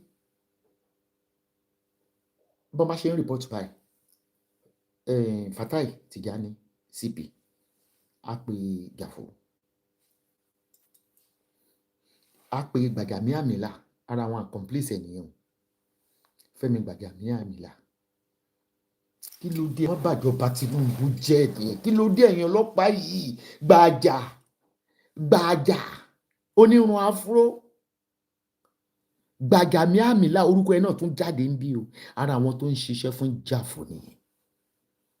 Maybe you believe because it's not a king, it's just a thug. Èyí oúnjẹ mi kì í papọ̀ làbá àlàdé.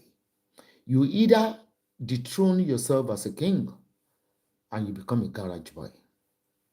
And they have to put a cautionary note on you if you want to be dethroned and you want to turn to garage, that you must not kill anybody again. Keep moving around with your thugs, macheting people. You have children of your own. You are restless. Moving forward, okay, he will continue fighting our member, disturbing their job. Èmi náà ní ìsànsọ pé ẹ lọ wáṣẹ́ ṣe ẹ̀yin poor masses, mo ń pariwo ẹ lọ wáṣẹ́ ṣe, àwọn míì ń wọ ọ̀kadà, àwọn eléyìí ò jẹ́ kó gbádùn. Jafo ń síìzì àwọn ọkọ̀ wọn, ọ̀gá àwọn ọlọ́kadà ló wà ní yọ́ndẹ̀, ó ń síìzì kíní wọn, á gbà lọ́wọ́ wọn, á gbé fún ẹlòmíì nílùú tó lọ́ba tó níjòyè. Fatai Tijani CP olójú bí ọ̀rọ̀ ọ̀nù igi Awùsá, mo ń bọ́ máa wá fi ara balẹ̀ ṣiṣẹ́ rẹ̀ ẹ̀rín dandan. Ọlọ́run náà fi mí kẹ́ Nàìjíríà, àwọn tó mọ yìí mi ló ẹni tó máa ń celebrate mi ní gbogbo bẹ́ẹ̀dẹ̀ mi. Agbẹ́fà àwọn aláìmọ̀ye lẹ̀. Ṣé rí pé nísìn èmi ń lé ara wájú. àwọn náà gbọ́dọ̀ alára wájú ń gbọ́dọ̀ ṣiṣẹ́ fẹ́mi lẹ́yìn kan bú mi. That's how it works. Because I'm a public person, I'm a celebrity. Ó yẹ ẹnìkan á bú mi lórí burúkú kìíní kankan báyìí. Ẹ̀nà kan kí n dẹ́ olówó ìdájọ́ ọwọ́ ni. Èmi gbọ́ dìjà fò sí yín lọ́rùn. Even at that, it did not stop disturbing our members to the extent that he ordered boys to double cross and beat our members that passes through Iba community on their way from meeting. Àjọ máa tún Nàìjíríà ṣe ni reform Tinubu reformation ti dé. Àwọn members àwọn gáréjì àwọn ọlọ́kadà wọ́n ló tún wá en masse káwọn tọ́ọ̀gì á ní kọ́ lọ́ máa ṣàwọn with the assistance of CP Fatai Tijani and Bagami Abila. Even I don't even know how to pronounce your name. Maybe due to my tongue tie. Femi Bagami Abila, whatever your orúkọ ẹ fẹ́ jọ tẹ léegun mi ò mọ̀ pé dáadáa. Alẹ́ ẹ̀ lè bá reform hope jẹ́. Torí reform hope ni mi ò ṣe bú pírẹ́sídẹ́ǹtì. A fẹ́ wo reformation yẹn náà ni. Adé ti bẹ̀rẹ̀ reformation báyìí. Jafo must be prosecuted. Jafo must be dethroned. Wọ́n ní ó máa double cross wọn beat our members àwọn ọmọ tó ń wá àti jẹ àti mu kí wọ́n lè feed the family.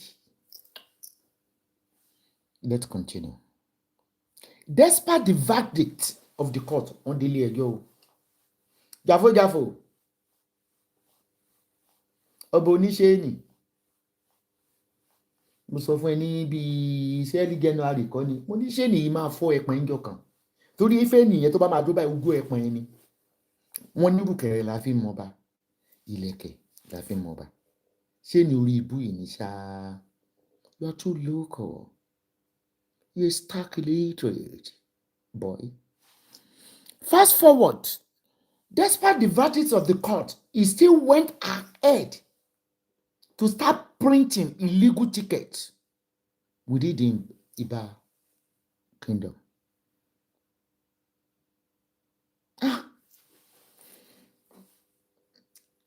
Nigeria police when need the reformation ilé tí wàá ga ju ti ilé ticket o ó lọ ṣe pé àwọn ọlọ́kadà máa gba ticket from the garage òun wá lọ print ticket through Musa ní tí ìkàdébẹ̀ bọ̀ mo gbọ́ kí ni ẹ̀ pé through Musa Mohammed tó wà l'Abuja ó lọ ń gba ticket látọ̀dọ̀ àwọn Haúsá òun kò wá sí Southwest láti jà. That is a power of domination, oppression by Jafo.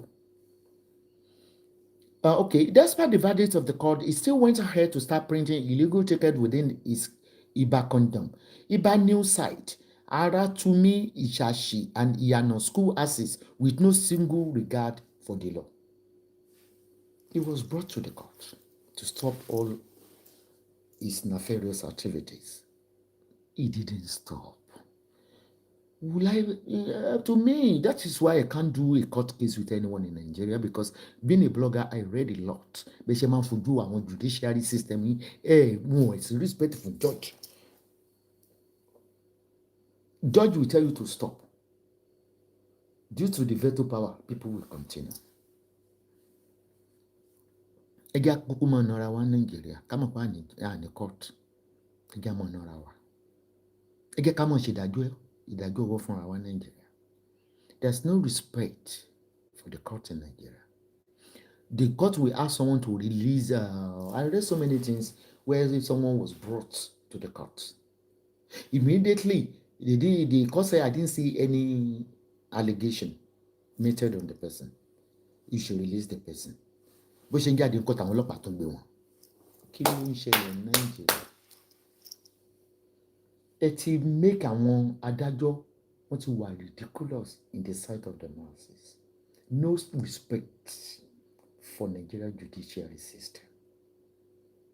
Illegal arrest. President Tinubu, I'm not calling all those people in the houses and everything because olórí ogun máa ń dojú kọ. You are PA. that watches me. They watch me and everything. They're watching me. Let me ask you something. There's a lot to do. Even I'm going to talk about the reformation of Nigeria prison.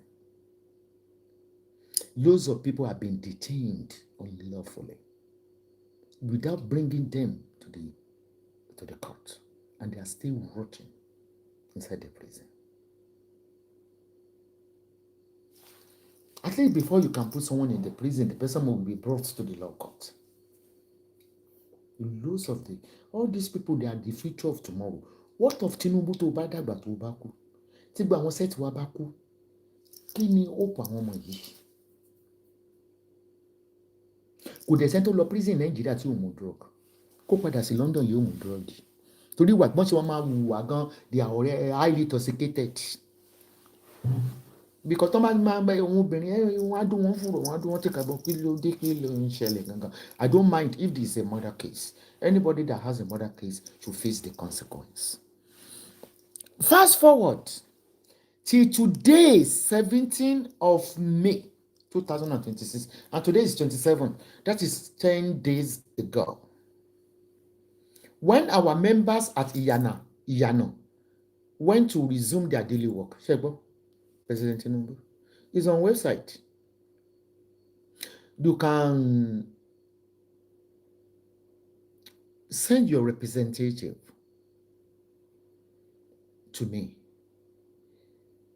and I will do the confirmation, because illegal person can reach me in my inbox and everything about my work. Tinubu, since you know me, you spoke with me before. That was before your election. Tony, Esabod, they don't boo me. No boo me. To fi sọ pé wà ní Paris, wà àti PA kan tó ń jẹ́ Fẹ́mi, ẹ máa rí mi ní Dublin. You remember? Yeah, okay, you remember. Now, I'm telling you forward. This is still persisting about Jafo. 17th of May this month.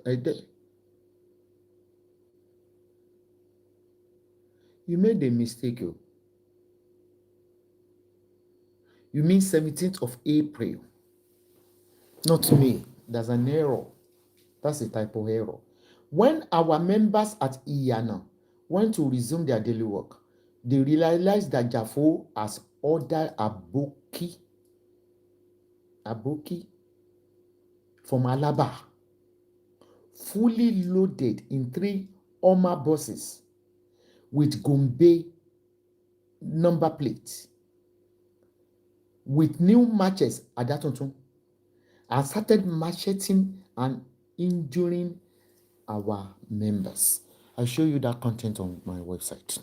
This is serious. Ọmọ pé mi náà mo lè ṣiṣẹ́ yẹn alágbára Nàìjíríà, àwọn Esabod ń bú Tinubu yẹn kò sí tó kàn mí. Ẹgbàlẹ̀ ẹjọ́ lọ. Let me show you the content here, so that you will know that I'm reading from the submission. Bolakade. Ọ̀rọ̀pọ̀ náà wé kọ́bọ̀.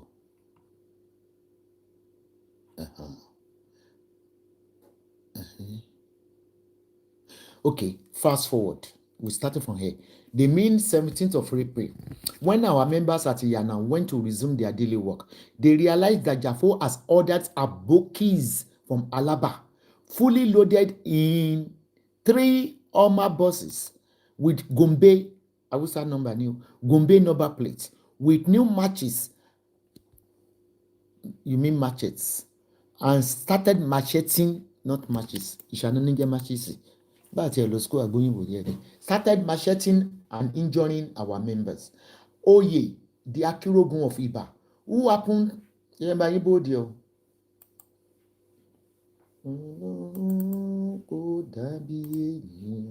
Oye, the Akirogun of Iba, who happens to be a chief in his cabinet, but also a member of our association, was macheted in the air. That was the picture. Oh, okay. Picture of the Olóyè ló gé létí yẹn o. Olóyè di Akínrógun. Ẹ wá máa ṣe pẹpẹ operation lórí Facebook wọ́n lè wà nínú ẹgbẹ́ ẹyẹ pẹ̀lú Fẹ́mi Gbàjàmíàmílà àwọn tó bá wá rí yín ibi tẹ́ ti ń gbé ṣéènì sọ wọ́n mo ní ẹni tí ò bá mọ̀ di ọ̀là ń gbà mí ọlọ́mọ̀jẹ̀kẹ́ ẹ dẹ́ṣẹ̀ ẹ mọ̀ ní kábíyèsí ọba Jàfó apààyàn burúkú ní Jàfó. The Akorogun of Iba, who happened to be chief in his cabinet, also a member of our association, was matched in the hair, one geliti, and his boy was also matched on the head, one get kan lórí. The boys ran, just had our pictures in my on you. They submitted the pictures to me. The junior brother of Jafo, junior brother of Jafo, who was Sibish, Kunge Gelili, Raji Asade, so the connection called Sibisha.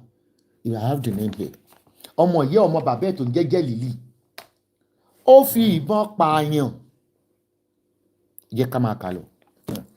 And his boys also the boys ran into Iba community but Jafo refused them safety or entrance as Jẹ́lílì the junior brother ẹ pé Jẹ́lílì. Àwọn èèyàn sá for his solace ní community yẹn pátá wọn tó bẹ̀rẹ̀ sí ń gé àwọn èèyàn létí. Jàfó tún lé wọn síta pé kán lé wọn padà síbi ikú tí ó yẹ kí ìyẹn jọba. Àwọn ẹrú kan tí ń mú ní bú igba ẹrú oníjàfó tó ń jẹ́ kéèyàn máa bọ́ba. Àbúrò Jàfó ń jẹ́ Jẹ́lílì Asade, Jẹ́lílì Raji Asade. The junior brother of Jàfó, same parent, also a member of Eye confraternity that Jàfó usually used to commit atrocities, brought out a gun. Can you see? And started shooting at them till they had to run away for their lives. Is Jàfó a king or a thug? Is he meant to be? That the reason why I do attack some mobiles, they are meant to protect your life within that vicinity. But here Jàfó. The police actually arrested Jẹ́lílì wọ́n gbé nígbà tó pààyàn but Jàfó did not allow them to take him to station. Ṣé ń gbọ́? Reformed hope. Gbogbo àwọn gárígì Èkó yẹn dé Òṣòdì Mushin, they are all afraid of Jàfó because Jàfó have a veto power more than them because kábíyèsí. Do you understand the motive? So he ordered them to bring him to the palace. And that was all. He was released. Nígbà táwọn ọlọ́pàá gbé Jẹ́lílì nígbà tó pààyàn ọmọ ìyá ọmọ bàbá ẹ̀ Jàfó lọ sí station and he ordered them. Ọba ló ń sọ̀rọ̀ ẹni tó pààyàn yẹn fi sílẹ̀ kó máa bọ̀. Àwọn aráàlú ẹ̀ ló pa o. Àwọn ará Ibà ni ara àwọn ará Ibà náà ló gbéṣẹ́ ìfún wa. Now but we hereby call on the Commissioner of Police Lagos State to please to intervene and ask the tactical team to rearrest and serve him justice. Court, he went against the rule of the court in Jàfó. Also, we would like to inform the Council of Oba in Lagos State that Oba Sulaiman Adeshina Raji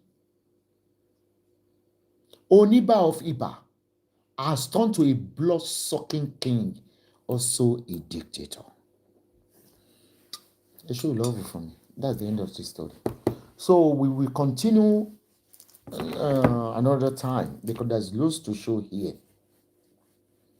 Ẹ má fi ara ní ará ìlú. Owó ni wọ́n ní, but wọ́n lẹ́jẹ̀ lọ. Ṣé tí ẹ bá pa gbogbo ará ìlú tán? Kò sí iṣẹ́ ẹni tẹ́mi ò lè ṣe. Mo ti ṣe ẹni sí láìmọye ìgbà. Tó máa pè mí lẹ́nìí pé Ségò ṣe nǹkan kan, evidence bá wà. That is why àwọn kéékèèké tẹ́bi ń pa ló máa sáré wọ́n ti máa Jàfó tí wàá tó kọ́ kò ní dáa fún ẹ tó bá sún mi tó court. Lọ Google náà, èmi máa lọ kóòtù ṣe lé.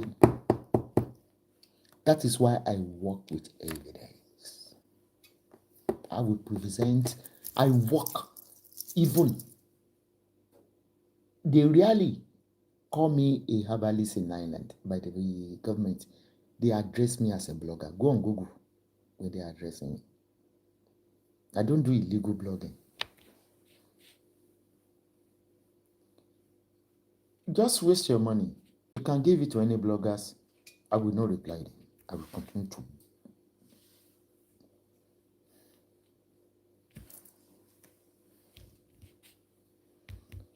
So yeah, bí lẹ́tà bá dé tí n bá dé Dublin tó mi sí Dublin báyìí, I will continue. Oh, nígbà tó sọ́rí nǹkan tó lọ. After that, I will continue. Stop killing our people. Stop using your veto power. You see your community, the people in the garages, see the name they tag you, blood-sucking king and a dictator. Though I accept it, ọmọ gáréjì ní ẹ̀kọ́ tó jọba. Ọba yẹn ò tọ́ sí ẹ̀, bírí sọ pé bàbá yẹn ń ṣe. Akóyọyọ ni ìyá ẹ̀ ń ṣe. Ó dẹ̀ ti bribe ẹ̀ wọn pẹ̀lú 200 million àbí lọ́wọ́n ló fi bribe wọn, ó ti wọ bẹ̀. So government please see to the garage chairperson lamentation and talk to Femi Gbajabiamila and you talk to CP. Thank you, CP Tijani Fatai. Thank you very much. We might continue in the night as well until we reach the bottom. Èmi ò rí tí ì rí ọba tó ṣe gáréèjì o, mi ò tí ì rí bóyá ẹ̀yin sì ti rí. Let me share this to Twitter. Mi ò tí ì rí o. Tí má tó bá ṣètò rẹ náà tó ń terrorize yín, within your vicinity, don't come to my WhatsApp straight. I read emails. I'm current with emails. I'm current with any inbox messages on all social platforms. Okay? I do read messages. Tó bá ní kí n block ẹ, máa block ẹ. Tó bá nídìí. So if you tell me the reason why you want to communicate or talk with me, your informations are all protected. Even when they took me to the court, when they took me to the court, they paid me after. They said their life is not safe. They want to know my informant. The majority of what I've said are true. Up to today, I didn't tell them. I got the money, I didn't tell them. I take responsibility for all my actions. Thank you, everybody, for watching me. But Nigeria government about the wanted, as the court judged on Dorcas Oluwakemi Adeyinka, that alleged that she murdered Folusho Iyabeji. She was detained, Dorcas, and she lied to the government and to the police that she has a medical issue and was released to go to UK for treatment because she's holding a British passport but born in Nigeria. At the end of the day, she jumped the bail. For over going to 2 years now, she has not returned back to Nigeria. We need an investigation into the murder. We're talking of murder, shedding of blood. You can use Interpol to bring her from the United Kingdom. You can declare her wanted within the police in the United Kingdom. What you accused her for: cyber stalking, money laundering, extortion, and murder. It's me, your girl, Dr. Esabod. My address for my house and company is on Google. Just Google Esabod address. That is why I stay in abroad. I can't be residing in Nigeria and be expressing concern the citizen. I can't say Liverpool could have shot right now. I love my life in abroad. And I will continue to fight for the poor masses, not the lazy one. The lazy one shall be exposed. The beggars that are polluting our cyberspace in Nigeria, watch your back. And all those that are selling illegal medications, including herbal products, without NAFDAC, you'll be handed. I don't gossip at the back. I don't have a friend. I've never seen any friend with me. I say what I will do on my shirt. Thank you, everybody, for watching.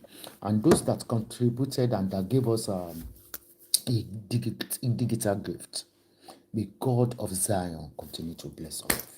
Thank you. I do really appreciate all of you. If you have so many cases that regards the public, you can just, or you go to my email at esabod@gmail.com, or you go on Google Esabod email. It's on all my pages. Tosabod, TOSABOD, like TOS, abode, TOS, Tosabod, and I respond to every email. If the case needs to be looking onto, I will invite. Don't just badge up. If people don't come to my WhatsApp unless you want to give us an advert. But immediately you come to my WhatsApp +234. Let me know. Don't say hello ma. Don't greet me. I don't know how to greet. If anything official, go direct. Ekasan Esabod, afẹ́fọ́yín advert. Do you hear me? Èyí tó má dé lu jìbìtì, tẹ́ bá gbéṣẹ́ wá, you will pay me. I pay tax. I'm an independent blogger. And I'm the CEO. I'm not relying. Government is not paying me in Ireland or in Turkey. I foot all my bills. So that is all about it. When you come to my WhatsApp, regardless, even if you are president on it, just say, good afternoon, Noma. And all your messages are protected. I want to know the reason. But just come to my inbox and say, I want more call my shake with phone. How was your night? My shake with phone. You can't be seeing me every day on social media and say, how was your night? And my blog and my shake with phone. I hate greetings. Even my customer, one more. You talk it to my one. I give you an evidence more telephone customer. But I don't show my customers because I know about confidentiality about customers. I've been trading as an estate agent in Turkey since 2018. And I'm liable, I'm responsible for any damage on your route. So if you can't come to Turkey, it will give us the power of attorney. Then we proceed from there. And blah, blah, blah, blah, blah, blah. See, just like this one, the person went straight. I want to buy a house in Turkey. You can see, when you say you want to buy a house in Turkey, I say, what is your budget? You can Google it as well to see how much they sell one bedroom apartment. And if you want to buy a mansion, we have €1 million mansion, €500,000 mansion. That is a detached 3 bedrooms mansion with swimming pool. It all depends on your budget. If you want 301, we give you the 301. You can browse through my Instagram, you see some pictures, and on my Facebook, on some pictures to have an idea. Of what I sell. Don't worry. Put your mind at rest. They cannot scam me again. In nation, doing LMG, all your payments have to go through the lawyer. Pay, even if you want to send money, send it through the lawyer to me. I have a business account here. And then also, if you cannot come, I will need the power of attorney. If not, I cannot buy you any house on your behalf. I can't buy any house on your behalf unless you can't come. You want to put it on rental, like my 2 apartments in Istanbul, they are on rent. And they pay every 6 months, sometimes 1 year if you like. It's a great investment. As you all know, Turkey is now a tourist area where everybody is enjoying the sunshine. And there's so many tourist area here, like where Mary Yagisu lived when she got pregnant with Joseph. It's in Turkey. And we have the Ephesian Palace in the Bible, and Turkey is a very friendly country. They are highly friendly. No discrimination. You can walk naked, they don't care. They are not a religion by God. They are not religion by God. So it's I love it. I love it, to be honest. As me, you might not like where I stay. I live very quietly. I like my house in Dublin, in Ireland. I live in a very quiet environment because I don't want to entertain any visitor. I love my way. This is my way. Let's get us a bini. Manda one. So I love you, everybody. Nigeria government, we will renew your hope, but listen to our lamentation. Nigerians need an orientation. Please, the Nigerians lazy youth are poor. Start giving them a vocational studies. Please, try create an amusement park. That is why they spend all the hours on social media. Unless you are using that to divert them for prognosing into your governance. Thank you. Good night.